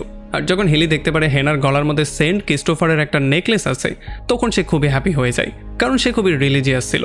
তবে যখন হেলিন মধ্যে চলে যায় তখন হ্যানা তার মাইন্ড চেঞ্জ করে ফেলে আর সে সেখান থেকে বেরিয়ে চলে আসে। তবে যাওয়ার আগে সে নেকলেসটা হেলিনের জন্য সেখানে রেখে দিয়ে চলে যায়। আর আমি বেচারা বোকার মতো চিন্তা করছিলাম যে 1987 সালে হেলিনের কাছে এই নেকলেসটা কী করে আসলো, এখন বুঝতে পারলাম কী করে আসলো। আর এরপরে যখন ইগন বাসায় ব্যাক করে তখন ডরিস সরাসরি তার কাছ থেকে ডিভোর্স চায়, কারণ তার অন্য একটা মেয়ের সাথে এফআইআর চলছে সেটা সে জেনে গেছে। আর আমার মনে হয় এখান থেকেই হয়তোবা ইগনের মদ খাওয়ার অভ্যাসটা চালু হয়েছিল। অ্যান্ড আমি ইচ্ছা করে 1954 সালের সমস্ত সিনগুলো একবারে কভার করে ফেলেছি, যাতে করে ভবিষ্যতে যেই গল্পগুলো আমরা বলবো সেগুলোতে আমাদের কনফিউশন একটু কমে যায়। 2053 সাল, এখানে আমরা দেখতে পারি অ্যাগনেস চলে এসেছে অ্যাডামের কাছে। আর অ্যাডাম অ্যাগনেসকে বলে যে তুমি আমার সাইড চুজ করে একদম সঠিক সিদ্ধান্ত নিয়েছো। আর এরপর সে তাকে ক্লাউডিয়ার মৃত্যুর নিউজ পেপারটা দেখায় আর তাকে বলে যে সঠিক সময়ে এলে ক্লাউডিয়াকে তুমি এটা দেখাবে। আর তখন অ্যাগনেস তাকে বলে যে আমাদেরকে অল্ট মার্থাকে অরিজিন সম্পর্কে সমস্ত ব্যাপারগুলো ক্লিয়ার করে বলে দেওয়া উচিত। আর এরপরে অ্যাগনেস ডার্ক ম্যাটারের মাধ্যমে টাইম ট্রাভেল করে কোনো একটা জায়গায় চলে যায়। এখন আমার মনে হচ্ছে হয়তোবা সে পাস্টে গিয়ে ক্লাউডিয়ার সঙ্গে মিট করতে পারে। আর 2053 সালেই যখন মার্থা ঘুম থেকে ওঠে তখন সে বৃদ্ধ ম্যাগনেসকে তার সামনে পেয়ে যায়। আর বৃদ্ধ ম্যাগনেস তাকে কান্না করতে করতে বলে যে আমি এই সমস্ত ব্যাপারগুলো জেনে গিয়েছি যে সেই দিন রাতের বেলায় তুমি আমাকে একা ফেলে দিয়ে কেন চলে গিয়েছিলে। আসলে তুমি এই সমস্ত কাজগুলো অ্যাডামের কথাতেই করছিলে, তুমি অ্যাডামকেই ফলো করছিলে। যাই হোক, এখান থেকে গল্প চলে আসে অল্টারনেটিভ দুনিয়ার 2052 সালে। আমরা দেখতে পারি সেই স্ট্রেঞ্জার মার্থা অল্ট মার্থা এবং জোনাসকে নিয়ে একটা বাংকারের মধ্যে চলে আসে। আর সে মার্থাকে ক্লিয়ার করে কিয়ামত সম্পর্কে সমস্ত ব্যাপারগুলো জানিয়ে দেয়, যেখানে সমস্ত মানুষের মৃত্যু হয়ে যাবে। আর সে জোনাসকেও এটা বলে যে ইভা তোমাকে সম্পূর্ণ মিথ্যা কথা বলেছে, কারণ দুইটা দুনিয়াকে একসাথে সেভ করা কোনোভাবেই সম্ভব না। মানে যদি তারা চায় তাহলে তারা শুধুমাত্র একটা দুনিয়াকেই সেভ করতে পারবে। মানে এখন জোনাসের এটা সিদ্ধান্ত নিতে হবে সে কি অল্ট মার্থাকে সেভ করবে নাকি তার আসল মার্থাকে সেভ করবে। যদি সে অল্ট মার্থাকে সেভ করে তাহলে সে অল্ট মিকেলকেও সেভ করতে পারবে। মানে ডিসিশনটা শুনে যতটা সহজ মনে হচ্ছে ব্যাপারটা এতটাও ইজি না। তবে এই সমস্ত কথাবার্তাগুলো শোনার পরে অল্ট মার্থা পুরো পাগলের মতোই হয়ে যায়। তার মনে হচ্ছিল যে তারা দুজনেই তাকে বোকা বানানোর ট্রাই করছে। তবে জোনাস তাকে ধরে এটা বুঝিয়ে বলার ট্রাই করে যে এই সমস্ত ব্যাপারগুলো সত্যি আর আমাদেরকে একসঙ্গে সমস্ত ব্যাপারগুলো ফেস করতে হবে। এরপর তারা দুজন গুহার মাধ্যমে আবারও 2019 সালে ব্যাক করে। তবে যখনই তারা সেখান থেকে চলে যায় তখন বাংকারের মধ্যে স্ট্রেঞ্জার মার্থার সঙ্গে মিট করতে নোয়া চলে আসে। তবে এটা আসল নোয়া না অল্টারনেটিভ নোয়া সেই ব্যাপারটা আমরা কনফার্ম না, তবে দেখে মনে হচ্ছে যে এটা অল্টারনেটিভ নোয়াই হতে পারে। সে এসে মার্থাকে বলে যে আসলে এখন অল্টারনেটিভ মার্থা এবং জোনাস তারা দুজন তাদের ভাগ্যের রাস্তায় বেরিয়ে পড়েছে। অ্যান্ড সে এটাও বলে the beginning is the end, and the end is the beginning. আমাদের সবার জন্মই জোনাসের জন্য হয়েছে। আর এই জিনিসটা শোনার পরে আমি পুরোপুরি শক্ট হয়ে গিয়েছি। মানে আমিও এখন বুঝতে পারছি না আসলে হচ্ছেটা কি, কোথা দিয়ে গল্প কোথায় যাচ্ছে, আর জোনাস কিভাবে তাদের জন্মের জন্য কানেক্টেড। এদিকে জোনাস আর অল্ট মার্থা সোজা 2019 সালে তাদের বাসায় ব্যাক করে, আর এখানে তারা আস্তে আস্তে করে এই জিনিসটা ক্লিয়ারলি বুঝতে পারে যে তাদের মধ্যে যেই সম্পর্ক সেটা আসলে অবিচ্ছেদ্য সম্পর্ক। এই জন্য ফাইনালি তারা সেই কাজটা করে ফেলে যেটা স্বপ্ন এতদিন তারা দেখতো। মানে তাদের স্বপ্নের মধ্যে হয়তোবা এই সিনটাই বারবার করে আসতো, এখন তারা ফাইনালি এই জিনিসটা ঘটিয়েই ফেলে। আর এই জিনিসটাকে খুবই ভালো করে মনে রাখবেন, কারণ এইটা খুবই খুবই ইম্পর্টেন্ট একটা রোল প্লে করবে। আর এদিকে 2053 সালে অ্যাডাম এসে মার্থার সঙ্গে মিট করে, আর তাকে বলে যে চলো ফাইনালি তোমাকে অরিজিন সম্পর্কে সমস্ত ব্যাপারগুলো ক্লিয়ার করে বলা যাক। আসলে তুমি আর জোনাস কোনোদিনও পৃথিবীকে সেভ করতে চাওইনি, বরং তোমাদের মাধ্যমেই ধ্বংসের শুরু হয়েছে। আসলে ইবা তোমাকে এই মিশনে শুধুমাত্র এই জন্য পাঠিয়েছিল যাতে করে তুমি গিয়ে জোনাসের সাথে ইন্টিমেট হতে পারো আর তার বাচ্চার মা হতে পারো। And yes, you are right, Jonas একবারেই কাজটা ঘটিয়ে ফেলেছে। এই জন্য তাকে একটা লাল সালাম তো দেয়াই যায়। আর এরপরে অ্যাডাম অল্ট মার্থার পেটের মধ্যে হাত দিয়ে বলে যে এই সমস্ত কিছুর অরিজিনটা এইটার মধ্যে আছে, মানে তোমার এবং জোনাসের বাচ্চা।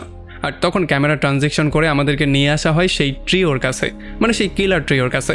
আমরা দেখতে পারি সেই জোয়ান লোকটাকে, মানে আমাদেরকে ইন্ডিকেট করে এইটা বলা হচ্ছে যে জোনাস আর মার্থার ছেলে হচ্ছে এই লোকটা, যে কিনা এমন একটা মোমেন্টে দাঁড়িয়ে আছে যে কিনা দুইটা পৃথিবীকেই একসাথে কানেক্ট করতে পারবে। যার মানে এখন আমরা বুঝতে পারি ফ্যামিলি ট্রির সবচেয়ে উপরের নামটার অন্য কারণ না, সেটা হচ্ছে জোনাস এবং মার্থা, যেটা নর্মালি প্রেডিক্টেবলই ছিল কারণ যেহেতু তারা হিরো হিরোইন। তবে এখানে সবচেয়ে ইন্টারেস্টিং ব্যাপার হচ্ছে জোনাস কেন অল্ট মার্থা সম্পর্কে কিছুই মনে করতে পারছিল না। এখন এইটা বলে দিয়ে না যে অ্যাডাম তার সমস্ত স্মৃতি মুছে দিয়েছিল। আসলে আমি চাচ্ছি এটার এন্ডিংটা যেন লেস প্রেডিক্টেবল এবং মোর মাইন্ড ব্লোয়িং হয়। যাই হোক, এখান থেকে আমরা ব্যাক করি 2020 সালে। আমরা দেখতে পারি ক্লাউডিয়া তার মেয়েকে কবর দিয়ে সেখান থেকে সোজা পুলিশ স্টেশনের দিকে যাওয়া শুরু করে। তবে এখানে তার দেখা হয়ে যায় অল্টারনেটিভ দুনিয়ার ক্লাউডিয়ার সাথে। আসলে অল্টারনেটিভ দুনিয়ার ক্লাউডিয়া তাকে এক্সপ্লেন করে এটা বলে যে এই গেমটার মধ্যে দুইটা টিম আছে, একটা হচ্ছে দ্য ডার্ক সাইড আর একটা হচ্ছে লাইট সাইড। এখানে অল্টারনেটিভ দুনিয়ার ক্লাউডিয়া জোনাসের দুনিয়ার ক্লাউডিয়াকে লাইট সাইডের দলে নিয়ে যাওয়ার জন্য এসেছে। মানে তার মতে অল্টারনেটিভ দুনিয়ার ইবার দলটা আছে লাইট সাইডে এবং অ্যাডামের দলটা আছে ডার্ক সাইডে। এই জন্য সে তাকে একটা ডায়েরি দিয়ে বলে যে এই ডায়েরির মধ্যে সমস্ত ব্যাপারগুলো লেখা আছে যে তোকে কি কি করতে হবে। আসলে জোনাস এই সমস্ত ব্যাপারগুলো থামানোর চক্করে দুইটা দুনিয়ার লুপকেই ব্রেক করতে যাচ্ছে, যেটার জন্য দুইটা দুনিয়াই পুরোপুরি ডিস্ট্রয় হয়ে যেতে পারে। এই জন্য আমাদেরকে যেই কোনো ওয়েতে তাকে থামাতে হবে। আর এই ডায়েরির মধ্যে যেই প্ল্যানিংটা আছে সেই প্ল্যানিং মতো তাকে গাইড করে তাকে নতুন একটা রাস্তায় নিয়ে যেতে হবে। মানে আমরা বুঝতে পারি ক্লাউডিয়া এখানে এসেছিল জোনাসের কথায়, কারণ জোনাস তাকে বলেছিল যদি আমরা সাইকেলের কোনো একটা লুপ ব্রেক করতে পারি তাহলে পুরো সাইকেলটাই ডিস্ট্রয় হয়ে যাবে, আর এমনটা করতে পারলে কিয়ামতটাও আর হবে না। ওকে, এখন এই ব্যাপারটা একটু মন দিয়ে শুনতে হবে কারণ একটু কনফিউজিং হতে পারে। আসলে জোনাস যেই প্ল্যানিংটা ক্লাউডিয়ার সাথে শেয়ার করলো, এই প্ল্যানিংটা আসলে বৃদ্ধ ক্লাউডিয়া জোনাসকে বলেছিল।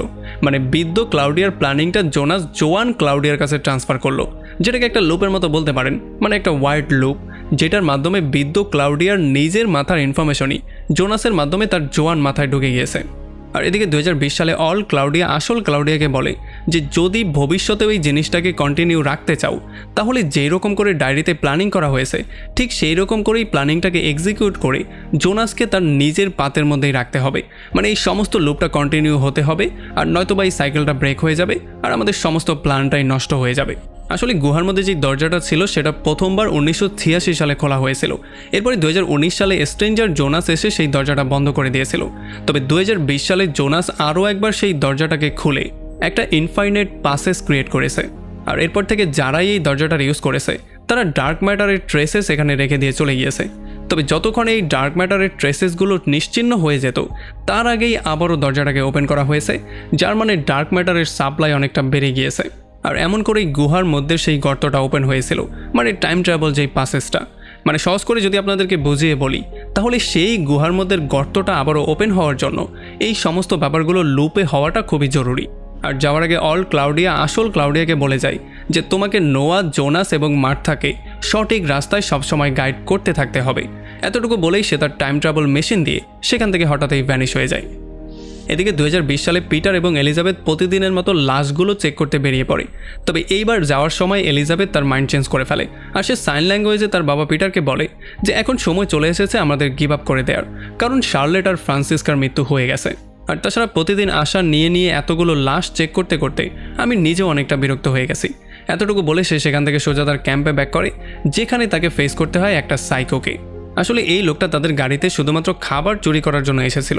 তবে যখন সে এলিজাবেথকে দেখতে পারে তখন তার মাইন্ড চেঞ্জ হয়ে যায়, সে তাকে রেপ করার ট্রাই করে। কিন্তু সৌভাগ্যবশত তখনই এখানে পিটার চলে আসে আর তাদের দুজনের মধ্যে মারামারি শুরু হয়ে যায়। তবে যেহেতু এই লোকটা একটু বেশি শক্তিশালী ছিল, এই জন্য তার হাতেই পিটারকে মরতে হয়।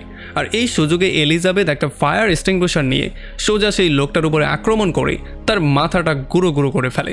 আর এখান থেকে প্রচণ্ড ভয় পেয়ে সোজা সেই গুহার মধ্যে গিয়ে নোয়ার সঙ্গে মিট করে। ব্যাক টু 1987 সাল। এখানে আমরা দেখতে পারি ক্যাটরিনা উলরিককে সেই পাগলাগারদ থেকে ভাগিয়ে নেওয়ার একটা প্ল্যানিং করে। আসলে ক্যাটরিনার প্ল্যানিং ছিল সে তার মায়ের কাছ থেকে সেই অ্যাক্সেস কার্ডটা চুরি করে ফেলবে, আর এরপরে সেই অ্যাক্সেস কার্ডের সাহায্যে সে উলরিককে নিয়ে এখান থেকে পালিয়ে যাবে। আর এই প্ল্যান করে তারা চিন্তা করছিল খুবই সিম্পল একটা প্ল্যান, এটার মধ্যে আর কী প্রবলেম আসতে পারে। এদিকে ছোট শার্লেট টাইম ট্রাভেল সম্পর্কে টাইনহাউসের কাছে নানান রকমের কোয়েশ্চেনিং করা শুরু করে। আর এগুলো শোনার পরে টাইনহাউস এই ব্যাপারটা ক্লিয়ারলি বুঝতে পারে যে এখন শার্লেট অনেকটা ম্যাচিউর হয়ে গেছে, আর হয়তোবা এইটাই হচ্ছে সেই সময় যখন তার বাবা মা সম্পর্কে তাকে বলে দেওয়া উচিত। টাইনহাউস তাকে একটা ছবি দেখিয়ে বলে যে এটা হচ্ছে আমার ছেলের ফ্যামিলি, যারা কিনা একদিন রাতে গাড়ি অ্যাক্সিডেন্টে মারা গিয়েছিল, যেখানে আমার ছেলে আর আমার বউয়ের লাশ তো আমি পেয়ে গিয়েছিলাম, তবে আমার নাতির লাশটা কোথায় যে গায়েব হয়ে গিয়েছে সেই ব্যাপারটা আজ পর্যন্ত আমি জানতে পারিনি। তবে সেই দিন রাতের বেলায় দুইটা মহিলা তার সঙ্গে মিট করতে এসেছিল, আর তারা শার্লেটকে তার হাতের মধ্যে দিয়ে চলে গিয়েছিল। মানে এক রাতেই টাইনহাউসের সমস্ত দুনিয়া অন্ধকার হয়ে গিয়েছিল, আবার শার্লেট রূপে সেটা আলো হয়ে ব্যাকও করেছিল। এই জন্য টাইনহাউস শার্লেটকে এটা ক্লিয়ার করে বলে যে আমি আসলে সত্যি সত্যিই জানি না তোমার বাবা মা কারা এবং তোমাকে কোথা থেকে আনা হয়েছিল, তবে আমরা এই জিনিসটা ক্লিয়ারলি জেনে গিয়েছি যে টাইনহাউস শার্লেটকে কী করে পেল। এই জন্য শার্লেট প্রচণ্ড মন খারাপ করে গিয়ে বাস স্ট্যান্ডে বসে পড়ে, আর তখন তার দেখা হয়ে যায় টিনএজ পিটারের সঙ্গে, যে কিনা তার বাবা হেলগের সঙ্গে মিট করার জন্য উইন্ডনে প্রথমবার এসেছে। আসলে এতদিন পর্যন্ত পিটারও জানতো না যে উইন্ডনে তার কোনো বাবা আছে, তার মা এই খবরটা মৃত্যুর কিছুদিন আগে তাকে দিয়েছে, এই জন্যই সে তার মায়ের মৃত্যুর পরে তার বাবাকে খুঁজতে এসেছে। এদিকে ক্যাটরিনা তার প্ল্যান মতো তার মা হেলেনকে ফলো করা শুরু করে, আর জঙ্গলের মধ্যে তাকে সামনাসামনি করে তাকে ছুরি দেখিয়ে ভয় দেখিয়ে তার কাছ থেকে অ্যাক্সেস কার্ডটা চুরি করার ট্রাই করে। তবে কোনোভাবেই তার মা অ্যাক্সেস কার্ডটা দিতে চাইছিল না, এই জন্য তাদের মধ্যে হাতাহাতি শুরু হয়ে যায়। আর এই হাতাহাতির এক পর্যায়ে ক্যাটরিনা তাকে মা বলে ডাক দেয়। আর হেলেনের যেহেতু আগে থেকেই ক্যাটরিনাকে দেখে একটু অন্যরকম ফিলিং হচ্ছিল, আর এখন সে তাকে মা বলেও ডাকছে, এই জন্য হেলেন এটা বিশ্বাস করে ফেলে যে ক্যাটরিনা হয়তো বা কোনো ডেভিল হতে পারে। এই জন্য সে তার শরীর থেকে ভূত বের করার জন্য তাকে আচ্ছা রকম করে ধোলাই করে একটা পাথর দিয়ে তার মাথার মধ্যে মেরে তার মাথায় ভেঙে চুরমার করে দেয়। আর এরপর সে তার লাশটাকে টেনে একটা লেকের মধ্যে নিয়ে ফেলে দেয়। আর এই মারামারির মধ্যেই ক্রিস্টিন হেলেনের সেই নেকলেসটাও একটু ভেঙে ফেলে, যে জন্য সেটা ছিঁড়ে এই পুকুরের পাড়ে পড়ে যায়, যেটা কিনা পরবর্তীতে যখন জোনাস আর মার্থা এখানে বসে আড্ডা দিচ্ছিল তখন তারা পেয়েছিল। মানে ব্যাপারটা বুঝতে পেরেছেন? ইগন এই নেকলেসটা প্রথমে হেনাকে দিয়েছিল, হেনা সেটা হেলেনকে দিয়েছিল। হেলেন যখন ক্রিস্টিনের সঙ্গে মারামারি করেছিল তখন এটা পুকুরের পাড়ে পড়ে গিয়েছিল। আর 2019 সালে যখন জোনাস আর মার্থা এখানে আড্ডা দিচ্ছিল তখন তারা এই নেকলেসটা পেয়েছিল। যাই হোক, এখন হেলেন তার মেয়ে অ্যাডাল ক্যাটরিনাকে তো মেরে ফেলেছে, তবে সে এখানেও শান্ত হয় না। সে বাসায় গিয়ে তার আসল মেয়ে মানে যেই জোয়ান ক্যাটরিনা আছে তাকেও আচ্ছা রকম করে ধোলাই করে। এখান থেকে গল্প চলে আসে 2053 সালে। আর এখানে আমরা দেখতে পারি অ্যাডাম শার্লেটের সঙ্গে মিট করে তার টিমে জয়েন করার জন্য বলে, কারণ সে তাকে বলে যে কোনোদিনও ইবা এই গেমের মধ্যে তার সাথে উইন করতে পারবে না। আর এরপর আমরা দেখতে পারি শার্লেট গিয়ে তার মেয়ে এলিজাবেথ এবং ফ্রান্সিসকাকে জড়িয়েও ধরে। আর এরপরই শার্লেট এবং Elizabeth radio active special suit পরে সোজা ডার্ক ম্যাটারের মধ্যে ঢুকে যায়। মানে আমরা এখনও বুঝতে পারছি না যে অ্যাডাম তাদেরকে কোথায় পাঠাচ্ছে। যাই হোক, এখান থেকে গল্প ব্যাক করে 2019 সালের অল্টারনেটিভ দুনিয়াতে। এখানে আমরা দেখতে পারি অল্ট মার্থা তার মাকে শেষবারের মতো হাক করে জোনাসের সঙ্গে বেরিয়ে পড়ে সেই নিউক্লিয়ার পাওয়ার প্ল্যান্টের মধ্যে যাওয়ার জন্য। আসলে জোনাসের মতে তার দুনিয়াতে যেই কিয়ামতটা ট্রিগার হয়েছিল সেটা হয়েছিল সেই ব্যারেলগুলোর জন্য, যেই ব্যারেলগুলো নিউক্লিয়ার পাওয়ার প্ল্যান্টের মধ্যে লুকিয়ে রাখা হয়েছিল। আর এখন তার মতে আজকেই হচ্ছে গিয়ে সেই দিন যেই দিন এই ব্যারেলগুলো এখানে আনা হবে। এই জন্য এখন তারা চাইছে লুকিয়ে নিউক্লিয়ার পাওয়ার প্ল্যান্টের মধ্যে গিয়ে সেই ব্যারেলগুলোকে ডিস্ট্রয় করে দিয়ে যেই কোনো ওয়েতে অ্যাপোক্লিপসটাকে থামিয়ে দিতে। তবে যখন অল্ট মার্থা লুকিয়ে মধ্যে আসার ট্রাই করে তখন তার গালের মধ্যে একটা কাট লেগে যায়। আর এইটা দেখার পরে জোনাস এই জিনিসটা ক্লিয়ারলি বুঝতে পারে যে আসলে এখনও সে তার লুপটাকেই ফলো করছে। আসলে ইবা তাকে সরাসরি মিথ্যা কথা বলেছিল, আর সেই তাকে কথার জালের মধ্যে ফাঁসিয়ে এই অল্টারনেটিভ দুনিয়ার মধ্যে পাঠিয়েছে, আর তাকে আবারও সেই একই লুপের মধ্যে ফেলে দিয়েছে যেই লুপ থেকে সে বের হওয়ার ট্রাই করছে। এই জন্য জোনাস প্রচণ্ড রাগের মাথায় এসে সেখান থেকে বেরিয়ে সোজা গিয়ে ইবার সঙ্গে মিট করার প্ল্যানিং করে। এখন জোনাস চাইলেই এটার মধ্যে গিয়ে ব্যারেলগুলো ডিস্ট্রয় করে অ্যাপোক্লিপসটাকে থামিয়ে দিতে পারত, কিন্তু সে যে রাগ করে চলে গেল হয়তোবা এইটাও সেই প্ল্যানিংয়েরই একটা পার্ট ছিল। এরপরে জোনাস অল্ট মার্থাকে নিয়ে সোজা ইবার আড্ডায় চলে আসে আর তাকে সে এটা বলে যে দেখ ভালো করে দেখে নে, তোর ফিউচার এইটাই হতে যাচ্ছে। আর খুব শীঘ্র আমরা দেখতে পারি ইবাও তাদের সঙ্গে মিট করতে চলে আসে। আর এখানে জোনাস তার উপরে প্রচণ্ড রাগ করে তাকে বলে যে হয়েছে তোমার সমস্ত মিথ্যা বলা আর হয়েছে তোমার দুই দুনিয়া বাঁচানোর চক্কর। এখন এই সমস্ত ব্যাপার থেকে আমি বেরিয়ে যেতে চাই, আমাকে আমার দুনিয়াতে ব্যাক করতে দাও, আমি এখন আমার দুনিয়ায় ব্যাক করতে চাই। তবে তখন ইবা তাকে এটা ক্লিয়ার করে বলে যে তুমি আসলে কোথাও যাচ্ছ না, তোমার জার্নি এখানেই শেষ হয়ে গেছে। এরপর এখানে বাকি দুইটা মার্থাও চলে আসে, মানে একটা হচ্ছে গিয়ে অ্যাডাল মানে স্ট্রেঞ্জার মার্থা, আর অন্যটা হচ্ছে গিয়ে সেই মার্থা যে কিনা তাকে এই দুনিয়াতে নিয়ে এসেছিল। তবে তার চেহারার মধ্যে অন্য দাগটা কোথা থেকে আসলো সেটা এখন আমরা জানতে পারিনি। আর একটু পরে এই মার্থা সোজা গুলি বের করে জোনাসকে শুটই করে দেয়, আর জোনাস তার ফ্যামিলি ট্রির উপরে পড়ে তার শেষ নিঃশ্বাসটা নেওয়া শুরু করে। তো এখান থেকে গল্প চলে আসে 1888 সালে। এখানে আমরা দেখতে পারি অ্যাডাল জোনাস লাফ দিয়ে ঘুম থেকে উঠে যায়। আসলে সে একটা ভয়ঙ্কর স্বপ্ন দেখতে পেয়েছে, সে সেই অ্যাপোক্লিপসের দিনের স্বপ্নটা দেখতে পেয়েছে। আমরা তার স্বপ্ন অনুযায়ী দেখতে পারি যে যখন মার্থার মৃত্যু হয়ে গিয়েছিল তখন জোনাস প্রচণ্ড ভয় পেয়ে সেখান থেকে বাংকারে চলে গিয়েছিল। মানে এই কেসে অল্ট মার্থা তার সঙ্গে মিট করতে আসেনি, মানে আমাদেরকে একটা ইন্ডিকেশন দেওয়া হয়েছে যে কেন তখন অল্ট মার্থা সম্পর্কে জোনাস কিছুই জানতো না। তো এরপরে ঘুম থেকে উঠে জোনাস মার্থার সেই লেটারটাকে পড়ে যেখানে লেখা ছিল যে জোনাসের কোনোভাবেই হাল ছেড়ে দেওয়া উচিত না, তার এখানে লেগে থাকাই উচিত, কারণ একটা না একটা পর্যায়ে গিয়ে সে মার্থাকে সেভ করেই ফেলবে। মানে আমরা বুঝতে পারি এক প্রকার তাকে মোরাল সাপোর্ট দেওয়া হচ্ছিল যাতে করে সেই লুপ থেকে বেরোতে না পারে, সেই লুপের মধ্যে ফেসেই রয়ে যায়। তবে এরপর স্ট্রেঞ্জার জোনাস সেই লেটারটাকে পুড়িয়ে দিয়ে সেটাকে টেবিলের উপরে ফেলে দেয়। তো এখান থেকে গল্প চলে আসে 2020 সালে। আমরা দেখতে পারি ক্লাউডিয়া সেই নিউক্লিয়ার পাওয়ার প্ল্যান্টের ম্যাপিংটা দেখে সেই আন্ডারগ্রাউন্ড টানেলের মধ্যে এসে সেখানে লুকিয়ে রাখা গড পার্টিকেলটা পর্যন্ত বের করে ফেলে। তবে যখনই সে এটাকে টাচ করতে যাচ্ছিল তখনই পেছন থেকে কেউ ডাক দিয়ে তাকে আটকে ফেলে। আর আমরা জানতে পারি এটার অন্য কেউ না, এটা হচ্ছে গিয়ে টিনএজ জোনাস। জোনাস তাকে বলে যে অ্যাপোক্লিপসের পরে সেই গর্তের মধ্যে যেই টাইম ট্রাভেলওয়ালা প্যাসেজটা ছিল সেটা পুরোপুরি ডিস্ট্রয় হয়ে গেছে। এই জন্য এখন জোনাসের প্ল্যান এই গড পার্টিকেলটার মাধ্যমে একটা টাইম মেশিন বানিয়ে টাইমের আগে পেছনে গিয়ে সমস্ত ব্যাপারগুলোকে ঠিক করা আর সবাইকে যেই কোনো মূল্যে সেভ করা। তবে ক্লাউডিয়া তাকে বলে যে তার কাছে সেই টাইম মেশিনটা তো আছে, তবে সেটা কোনো কাজেরই না। আর ক্লাউডিয়া তাকে এইটাও বলে যে এই গড পার্টিকেলকে স্টেবল করা এবং সবাইকে সেভ করা আর সমস্ত ব্যাপারগুলো আগের মতো করার জন্য আমি তোমাকে সাহায্য করব। তবে এখন জোনাস তার উপরে ভরসা করতে একটু ভয় পাচ্ছিল, কারণ তার যে ফিউচার ভার্সন মানে বৃদ্ধ ক্লাউডিয়া সে এই অ্যাপোক্লিপস সম্পর্কে আগেই সমস্ত ব্যাপারগুলো জানতো, যার মানে সে এইটাও জানতো যে সবাই মারা যাবে আর এখানে মার্থারও মৃত্যু হয়ে যাবে। যেই জিনিসটা বৃদ্ধ ক্লাউডিয়া তার থেকে সবসময় লুকিয়ে রেখেছে, যেই জন্যই মার্থাকে তাকে হারাতে হয়েছে। আর এই জন্য তার মনে হয় যে হয়তোবা বাকি সবার মতো এই ক্লাউডিয়াও তাকে তার নিজের স্বার্থে ইউজ করার ট্রাই করছে, কিন্তু এখন আর তার কাছে করার মতো কিছুই নেই, তার কাছে অন্য কোনো অপশনও নেই। ওকে, এখানে হয়তো বা বিগেস্ট একটা কোয়েশ্চেন আপনাদের মাথায় চলে এসেছে, সেটা হচ্ছে জোনাস জীবিত আছে কি করে? যদি জোনাস মার্থার মৃত্যুর পরে অল্টারনেটিভ দুনিয়ায় যায় আর অল্টারনেটিভ মার্থার হাতেই মারা যায়, তাহলে সে জীবিত এখন ক্লাউডিয়ার সঙ্গে কথা কি করে বলছে?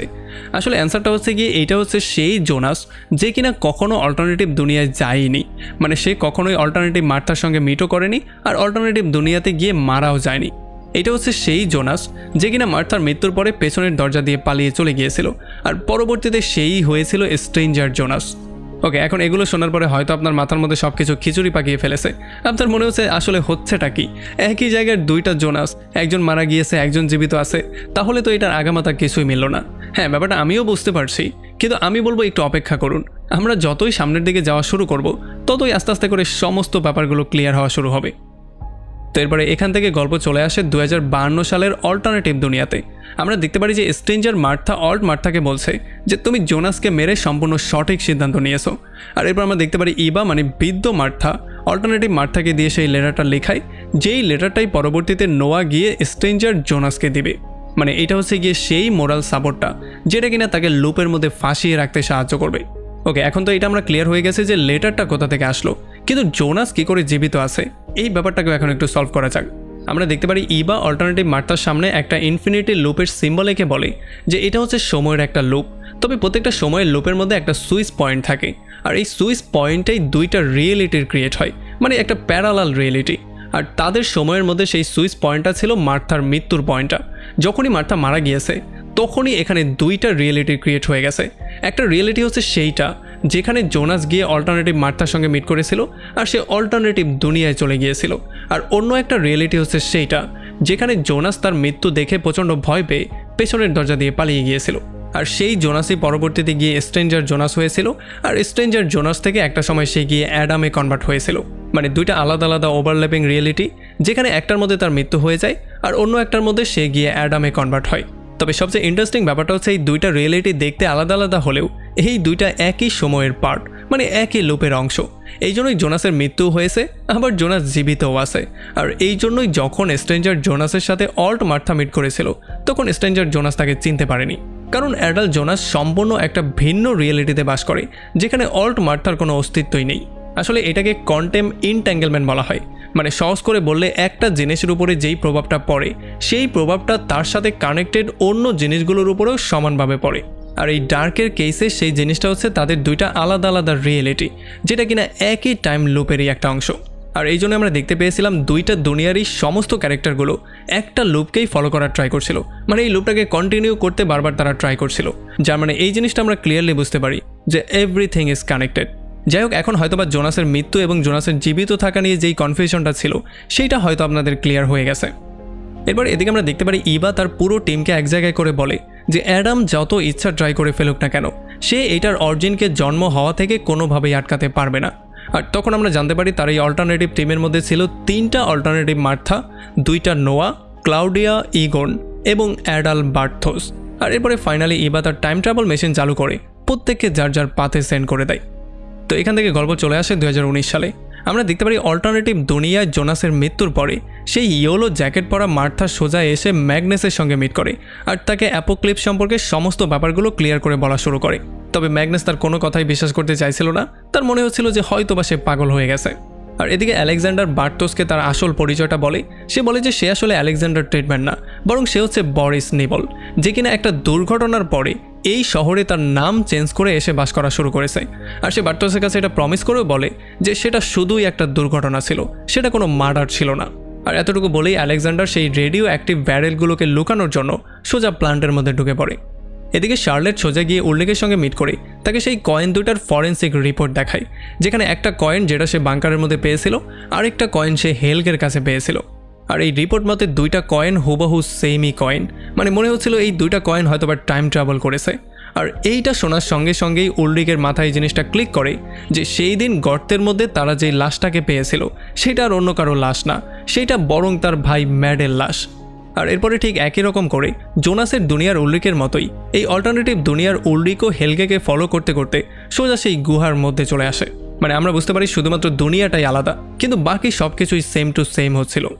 এদিকে অল্ট মার্থা তার হেয়ার কাট করে তার কালো ড্রেসের রূপে চলে আসে, মানে এখন সেও তার পাতের মধ্যে বেরিয়ে পড়বে। তবে যাওয়ার আগে সে তার মাকে শক্ত করে জড়িয়ে ধরে আর তাকে গুড বাই বলে সেখান থেকে বেরিয়ে চলে আসে। এখান থেকে সে গিয়ে সোজা মিট করে বার্টোসের সঙ্গে। আসলে সে এটা চিন্তা করছিল যে বার্টোসের মাধ্যমে আলেকজান্ডারকে কনভিন্স করে সেই রেডিও অ্যাক্টিভ ব্যারেলগুলো খোলা থেকে হয়তো তাকে আটকাতে পারবে, কারণ সেগুলোর মাধ্যমেই পরবর্তীতে অ্যাপোক্লিপস হবে। এই জন্য বার্টোস তার বাবাকে কয়েকবার কলও দেয়, তবে তার বাবা একবারও কল পিক করে না। এই জন্য পরবর্তীতে তারা দুজন সাইকেলে ডাবলিং করে দুনিয়া বাঁচানোর জন্য বেরিয়ে পড়ে। এদিকে অল্ট ফ্রান্সিসকা এবং অল্ট ম্যাগনেস পুকুরের পাড়ে বসে অল্ট মার্থার সেই থিওরিটা নিয়ে আলাপ করছিল, মানে সেই অ্যাপোক্লিপসওয়ালা থিওরিটা নিয়ে। এদিকে জোনাসের দুনিয়ার বৃদ্ধ ফ্রান্সিসকা এবং বৃদ্ধ ম্যাগনেস মার্থা এবং বার্থোসের রাস্তার সামনে চলে আসে আর তারা তাদেরকে বুঝিয়ে বলার ট্রাই করে যে তারা অ্যাডামের সঙ্গে মিলে পুরো পৃথিবীটাকে বদলে দিতে পারবে, মানে এই সমস্ত ব্যাপারগুলোকে তারা চাইলেই থামিয়ে দিতে পারবে। তবে এমনটা করতে হলে মার্থাকে তাদের সঙ্গে যেতে হবে। আর তারা বলছিল যে অল্টারনেটিভ দুনিয়া থেকে যেই কোনো ওয়েতে জোনাসকে এখানে এনে তারা সমস্ত সমস্যার সমাধান করে দিবে। মানে সহজ করে বলে তারা অল্ট মার্থাকে তার লুপটাকেই ফলো করার পরামর্শ দেয়। আর আমরা দেখতে পারি অল্ট মার্থাও ঠিক এমনটাই করে। সে বার্টোসকে সেখানে রেখে দিয়েই সে চলে আসে অ্যাডামের সঙ্গে দেখা করার জন্য। আর তখন এদিকে আমরা জানতে পারি বৃদ্ধ মার্থা আসলে তার লোকজনকে কোন কোন জায়গায় এবং কোন কোন সময়ে পাঠিয়েছে। আমরা দেখতে পারি অল্টারনেটিভ মার্থা চলে আসে 1888 সালে, আর সে সেই লেটারটা ঠিক সেই লেটারের পাশেই রেখে দেয় যেটা একটু আগে স্ট্রেঞ্জার জোনাস পুড়িয়ে দিয়েছিল। এদিকে নোয়া এলিজাবেথকে নিয়ে বাংকারের মধ্যে চলে আসে, আর অন্যদিকে ক্লাউডিয়া 2020 সালের ক্লাউডিয়ার সঙ্গে মিট করে তার সঙ্গে গিয়ে বাংকারের মধ্যে পৌঁছায়। অন্যদিকে অ্যাডাল বার্থোস 2019 সালে গিয়ে ইয়াং বার্থোসের সঙ্গে মিট করে, আর ইগন গিয়ে মিট করে হ্যানার সঙ্গে।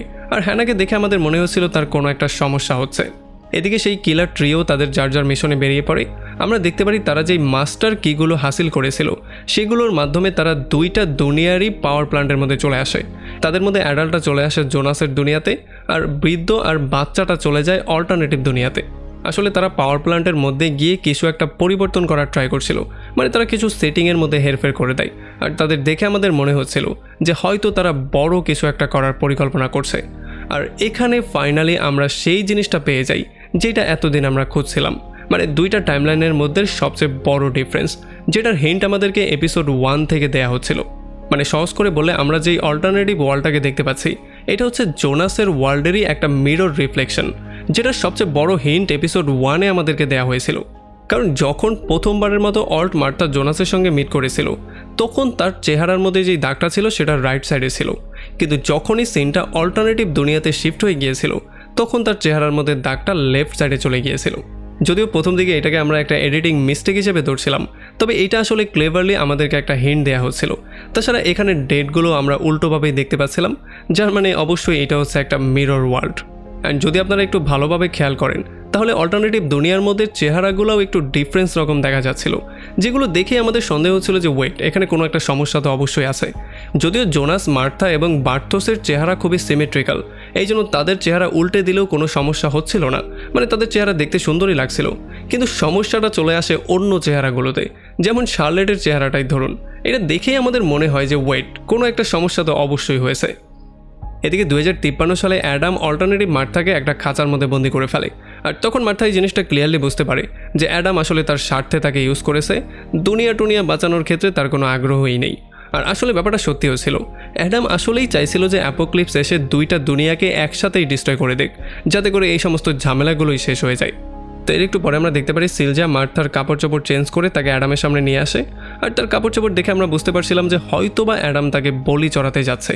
আসলে তার প্ল্যানটা ছিল এইটা যে দুইটা দুনিয়ার অ্যাপোক্লিপসের পাওয়ারকে অবজার্ভ করে সে অল্ট মার্থা এবং তার হবু বাচ্চাকে খুন করবে, যাতে করে তার চিহ্ন দুইটা দুনিয়া থেকেই শেষ হয়ে যায় আর কোনো ঝামেলার মধ্যেও তাদেরকে ভবিষ্যতে পড়তে না হয়। এই জন্য অ্যাডাম মার্থাকে নিয়ে ডার্ক ম্যাটারের নিচে বেঁধে ফেলে আর তার মেশিনটাকেও সে চালু করে দেয়। এদিকে 2019 সালে অল্টারনেটিভ দুনিয়াতে আলেকজান্ডার শার্লেটকে ডেকে সেই নিউক্লিয়ার পাওয়ার প্ল্যান্টের মধ্যে নিয়ে আসে আর তাকে ব্যারেলগুলোর কাছে নিয়ে যায়। আর এরপর সে ঠিক সেই রকম করেই ব্যারেলগুলোকে ওপেন করে যেমন করে সে আসল দুনিয়াতে করেছিল, আর এখান থেকেই অল্টারনেটিভ দুনিয়াতেও সেই অ্যাপোক্লিপসের শুরুটা হয়ে যায়। আর তখন 2053 সালে আমরা দেখতে পারি অ্যাডামের সেই মেশিনটা দুইটা ওয়ার্ল্ডের অ্যাপোক্লিপসের পাওয়ারকে এক জায়গায় পয়েন্ট করে সোজা মার্থার মধ্যেই ছুঁড়ে মারে। এখন এতে তার মৃত্যু হয়েছে কিনা সেটা আমরা পরেই জানবো।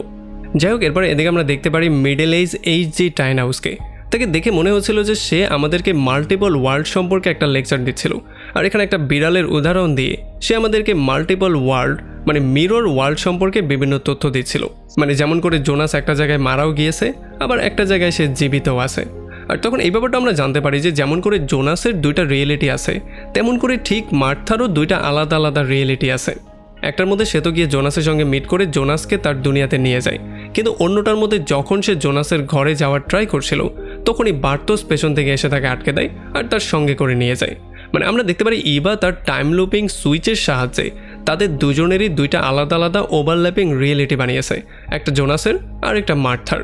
অ্যান্ড এই জিনিসটা মাথায় রাখার ট্রাই করবেন, কারণ এইটাই সামনে খুবই ইম্পর্ট্যান্ট একটা রোল প্লে করতে যাচ্ছে। যেমন করে দুইটা জোনাস তেমন করে দুইটা মার্থা। এরপর যখন বার্থোস মার্থাকে নিয়ে ইভার কাছে চলে আসে তখন ইভা তার চাকু দিয়ে তার মুখের মধ্যে আইকনিক সেই ক্ষতটা দেয়।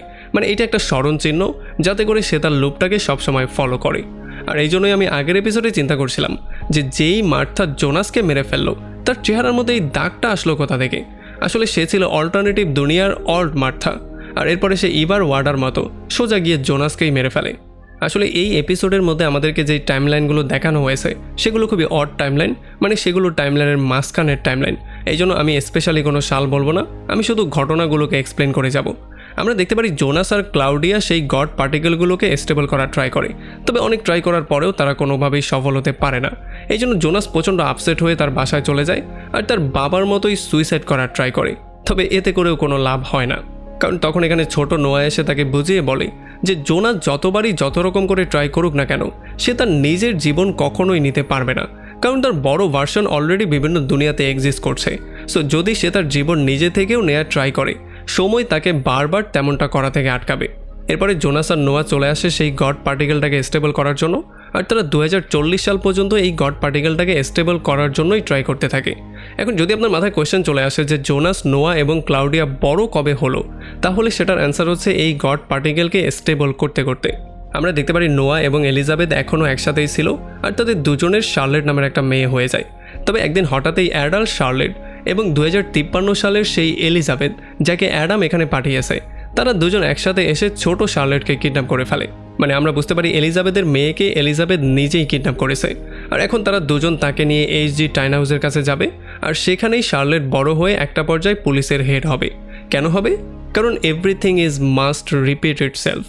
আমরা দেখতে পারি যখন নোয়া জানতে পারে যে তার মেয়ে গায়েব হয়ে গেছে, তখন সে পাগলের মতো বিহেভ করা শুরু করে।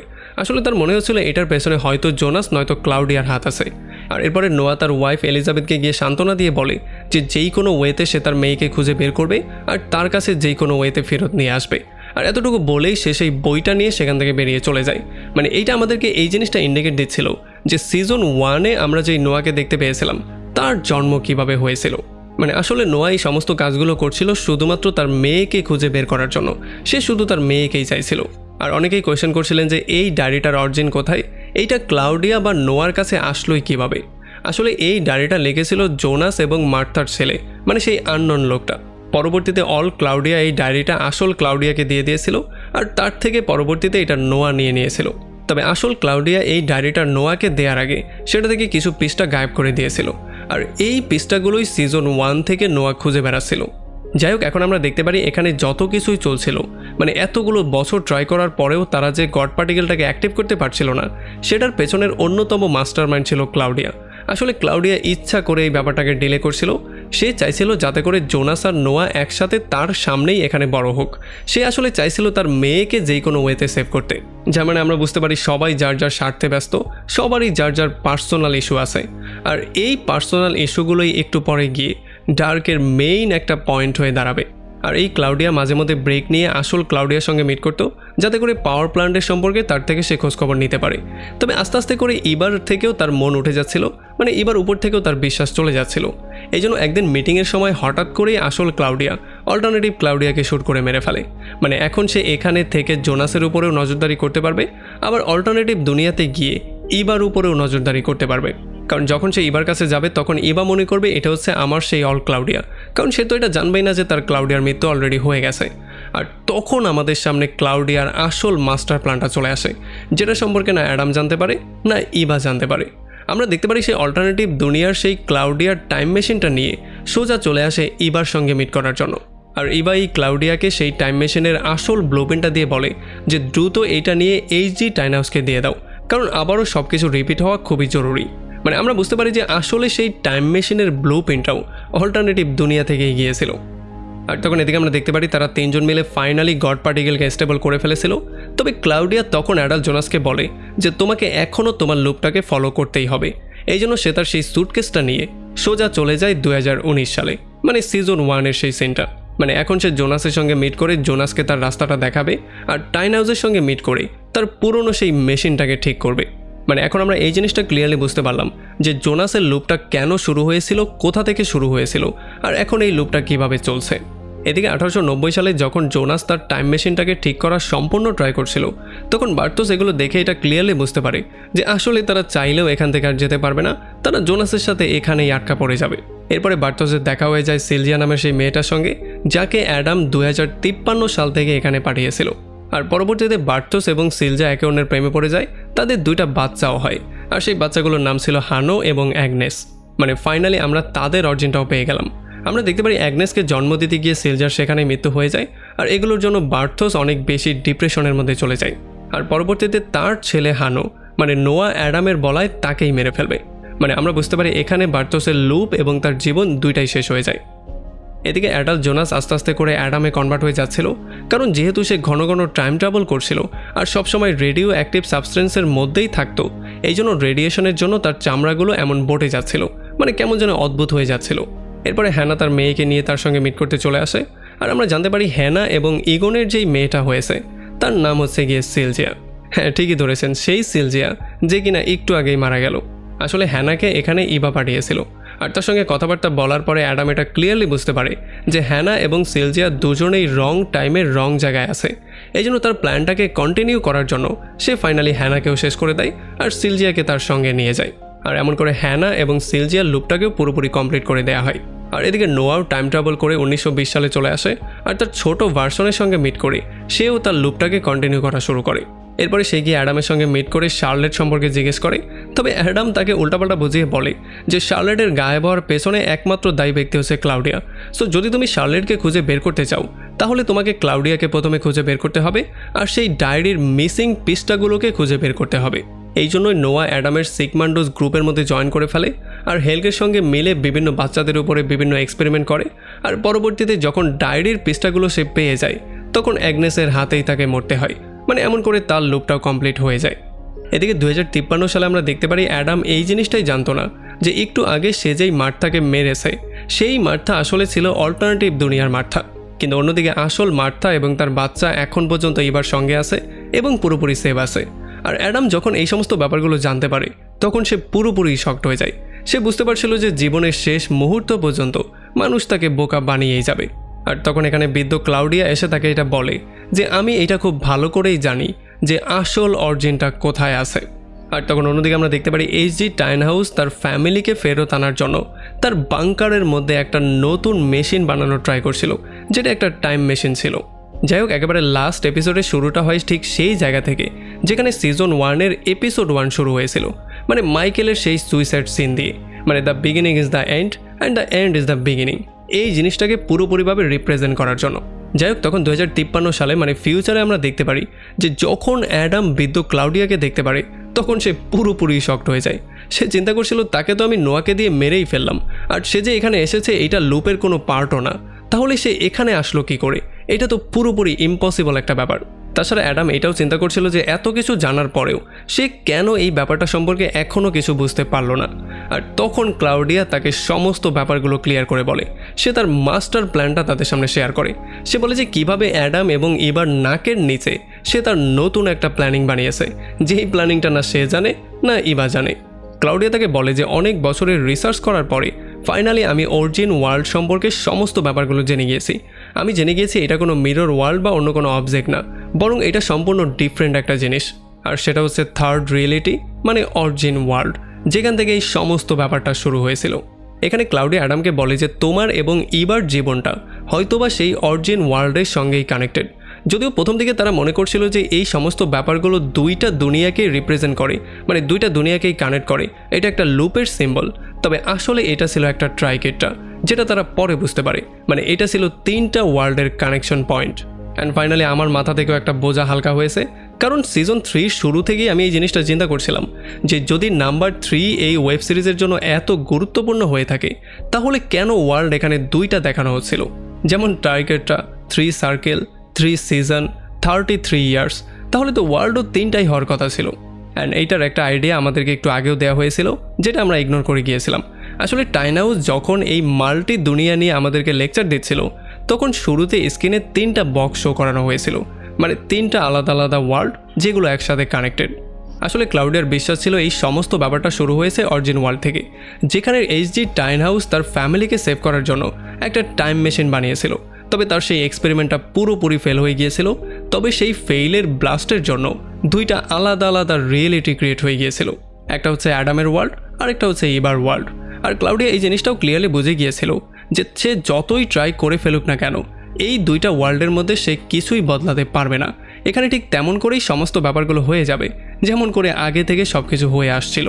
এই জন্য যদি তারা কিছু চেঞ্জ করতে চায় তাহলে তাদেরকে চেঞ্জ করতে হবে অরিজিন ওয়ার্ল্ডের মধ্যে গিয়ে, কারণ এই 2টা ওয়ার্ল্ডের 12টা অ্যাডাম আর ইভা বাজিয়ে দিয়েছে। তাদের দুজনের পার্সোনাল মোটিভ এই ওয়ার্ল্ডটাকে এমন একটা লুপের মধ্যে ফেলে দিয়েছে যেটা কোনোদিনও শেষ হওয়ার না। এরপরে ক্লাউডিয়া অ্যাডামকে এই লুপ হোলের সুইচ পয়েন্ট সম্পর্কে বলে, যেটা সম্পর্কে অ্যাডাম তো জানতো না, তবে ইবা সেটার ইউজ করে তার সঙ্গে চিটারি করছিল। আসলে যখন অ্যাপোক্লিপস হয় তখন ফ্র্যাকশন অফ টাইমের জন্য সমস্ত সময় থেমে যায়, আর তখনই সেখানে একটা সুইচ পয়েন্টের ক্রিয়েট হয়, মানে একটা লুপ হোলের ক্রিয়েট হয়, যেটাকে ইউজ করেই ইবা 2টা আলাদা আলাদা রিয়েলিটি বানিয়েছে, যেমন জোনাসের একটা রিয়েলিটি এবং মার্থার একটা রিয়েলিটি। এই জন্য অ্যাডাম যতবারই মার্থাকে মারুক না কেন সেই সুইচ পয়েন্টের সাহায্যে ইবা বারবার করে নতুন মার্থার জন্ম দিয়ে তার বাচ্চাকে সেভ করেই ফেলবে। আর সেই সুইচ পয়েন্টের ইউজ করে ক্লাউডিয়াও তার অল্টারনেটিভ একটা ভার্সন বানিয়েছে। একটা ভার্সনকে তো নোয়া শেষ করে দিয়েছিল, তবে এখন যেই ভার্সন তার সামনে দাঁড়িয়ে আছে সেটা হচ্ছে সেই অল্টারনেটিভ ভার্সন। অ্যান্ড এই জন্যই ঠিক জোনাসের মতো ক্লাউডিয়া মারাও গিয়েছে, আবার ক্লাউডিয়া জীবিতও আছে। তো এখন কোয়েশ্চেনটা চলে আসে যে ক্লাউডিয়াকে এই সমস্ত ব্যাপারগুলো কে বললো, এই সুইচ পয়েন্ট, এই লুপ হোল, এগুলো সম্পর্কে ক্লাউডিয়া কিভাবে জানলো? আসলে অ্যান্সার হচ্ছে এই সমস্ত ব্যাপারগুলো ক্লাউডিয়ার নিজের রিসার্চ করে বের করেছে এবং অরিজিন ওয়ার্ল্ড সম্পর্কেও সে তার রিসার্চ থেকেই পেয়েছে। তো প্রথমে জানা যাক সেই সুইচ পয়েন্টটা বা সেই লুপ হোলটা সম্পর্কে। আমরা দেখতে পারি অ্যাপোক্লিপসের পরে যখন ক্লাউডিয়া তার নোট নিচ্ছিল তখন পেছনে একটা নিউজ চলছিল যেখানে বলা হচ্ছিল যে উইন্ডোনে যেই অ্যাপোক্লিপসটা হয়েছে সেখানে সায়েন্টিস্টরা বিশ্বাস করছে যে এত বড় ধামাকার পরে ফ্র্যাকশন অফ টাইমের জন্য সময়টা থেমে গিয়েছিল। আর এই ব্যাপারটাই ক্লাউডিয়া নোট করে ফেলেছিল। অ্যান্ড আমরা যেমনটা জানি সে নিউক্লিয়ার পাওয়ার প্ল্যান্টের ম্যানেজার ছিল, এই জন্য সে খুব ভালো করেই dark matter, time travel, quantum physics এই সমস্ত ব্যাপারগুলো সম্পর্কে জানতো। আর এমন করেই সে তার নলেজের ইউজ করে এবং অল্টারনেটিভ ক্লাউডিয়া হয়ে ইবার উপরে নজরদারি করে সে ফাইনালি এই সুইচ পয়েন্টটা বের করে ফেলেছিল।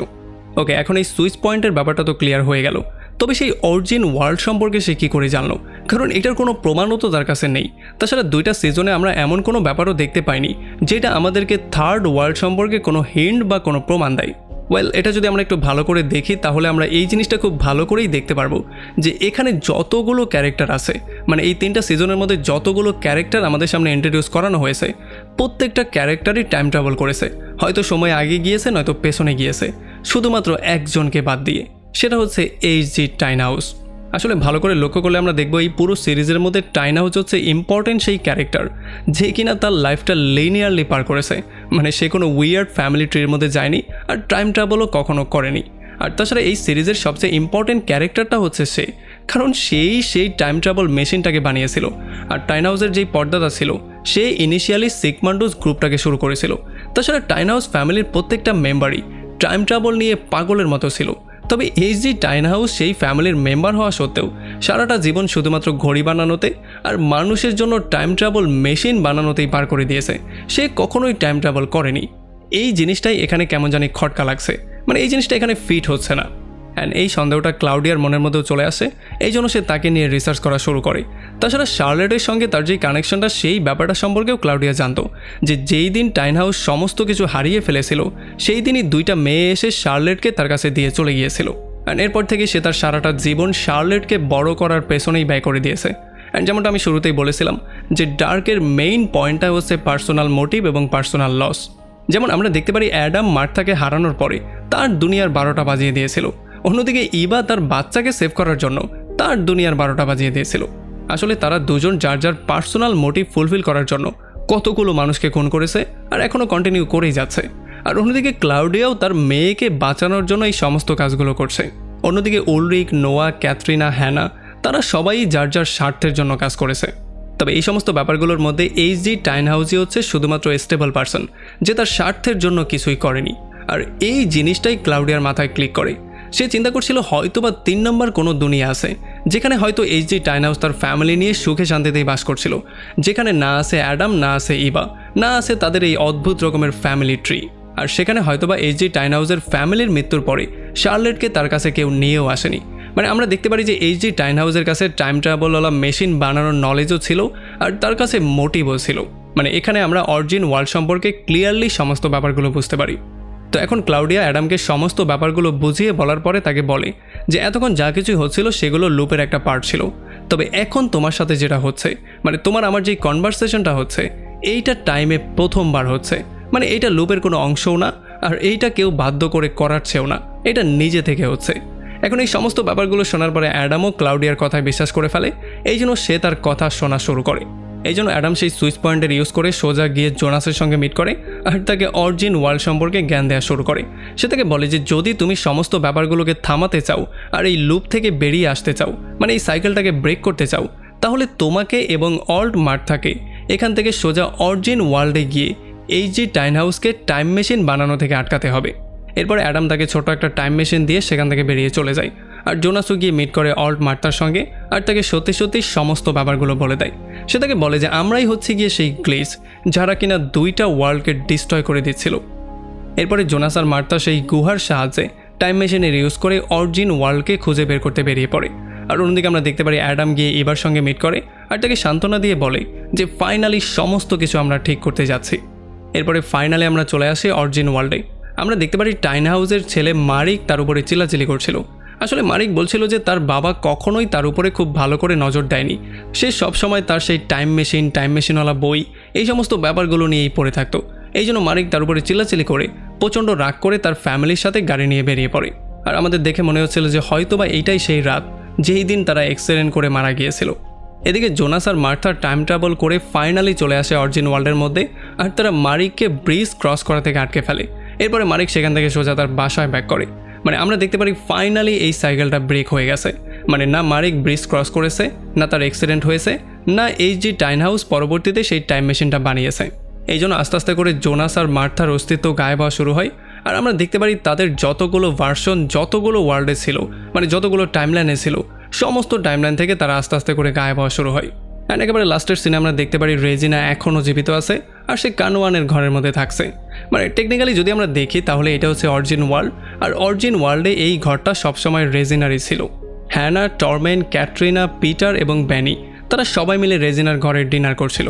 তবে তখনই এখানে হঠাৎ করে কারেন্ট চলে যায় আর হ্যানা প্রচণ্ড ভয় পেয়ে তার উল্টাপাল্টা স্বপ্ন সম্পর্কে তাদেরকে বলা শুরু করে। সে বলে যে সে দুনিয়াকে ডিস্ট্রয় হতে দেখতে পেয়েছে। আসলে এই পুরো গল্পটা ছিল অ্যাডাম এবং ইভার। তারা চিন্তা করছিল যে ঠিক আছে, ফাইনালি সব কিছু আমরা ঠিক করে দিয়েছি। তো অরিজিনাল ওয়ার্ল্ডে আমরা দেখতে পারি রেজিনা ক্লাউডিয়া এবং বার্ন ডপলারের মেয়ে ছিল। অন্যদিকে হ্যানা টরমেন কাপল ছিল আর এখানেও হ্যানা প্রেগনেন্ট ছিল। মানে হ্যানার প্রেগনেন্সি শেষই হচ্ছে না। আর পিটারকে দেখে মনে হচ্ছিল ট্রান্সজেন্ডারের সাথে তার যে রিলেশনটা ছিল সেটা সে পাবলিক করে দিয়েছে। তবে আমরা দেখতে পারি ক্যাথরিনা এখানে সিঙ্গেল ছিল, কারণ এই দুনিয়াতে উলরিকের জন্মই হয়নি। আর এদিকে যখন হেনা একটা ইয়েলো জ্যাকেট দেখতে পারে তখন তার মাথার মধ্যে কিছু একটা চলে আসে আর সে ফাইনালি সিদ্ধান্ত নিয়ে ফেলে যে তার হবু বাচ্চার নাম সে জোনাস রাখবে। আর এমনই একটা পয়েন্টে এই পুরো সিরিজটা এখানে শেষ হয়ে যায়। ওকে, যাওয়ার আগে একটা কোয়েশ্চেনের অ্যান্সার দিয়ে যান। আমরা যেমনটা জানলাম যে টাইম হাউস তার ফ্যামিলিকে বাঁচানোর জন্য একটা টাইম ট্রাভেল মেশিন বানিয়েছিল, তবে তার এক্সপেরিমেন্টটা পুরোপুরি ফেল হয়েছিল, যেটার ব্লাস্টের জন্য দুইটা আলাদা আলাদা দুনিয়ার সৃষ্টি হয়েছিল, একটা অ্যাডামের দুনিয়া, একটা ইভার দুনিয়া। তবে পরবর্তীতে সেই দুইটা দুনিয়া থেকেই জোনাস এবং মার্থা এই দুনিয়াতে এসে টাইম হাউসের ছেলেকে সেভ করেছে। যার মানে আমরা এটা বলতেই পারি যে টাইম হাউসের সেই ফেইল এক্সপেরিমেন্টের জন্যই তার ছেলে সেভ হয়ে গেছে। এখন এখানে কোয়েশ্চেনটা হচ্ছে টাইম হাউসের সেই এক্সপেরিমেন্টটা কি ফেল ছিল নাকি সেই এক্সপেরিমেন্টটা সফল ছিল? কারণ সে যেটা চেয়েছিল সেটা তো সে পেয়ে গেছে, তার ছেলে তো জীবিত রয়ে গেছে। আসলেই কি ক্যাটটা মারা গিয়েছে নাকি ক্যাটটা এখনও জীবিত আছে? এইটাই হচ্ছে গিয়ে বড় কোয়েশ্চেন।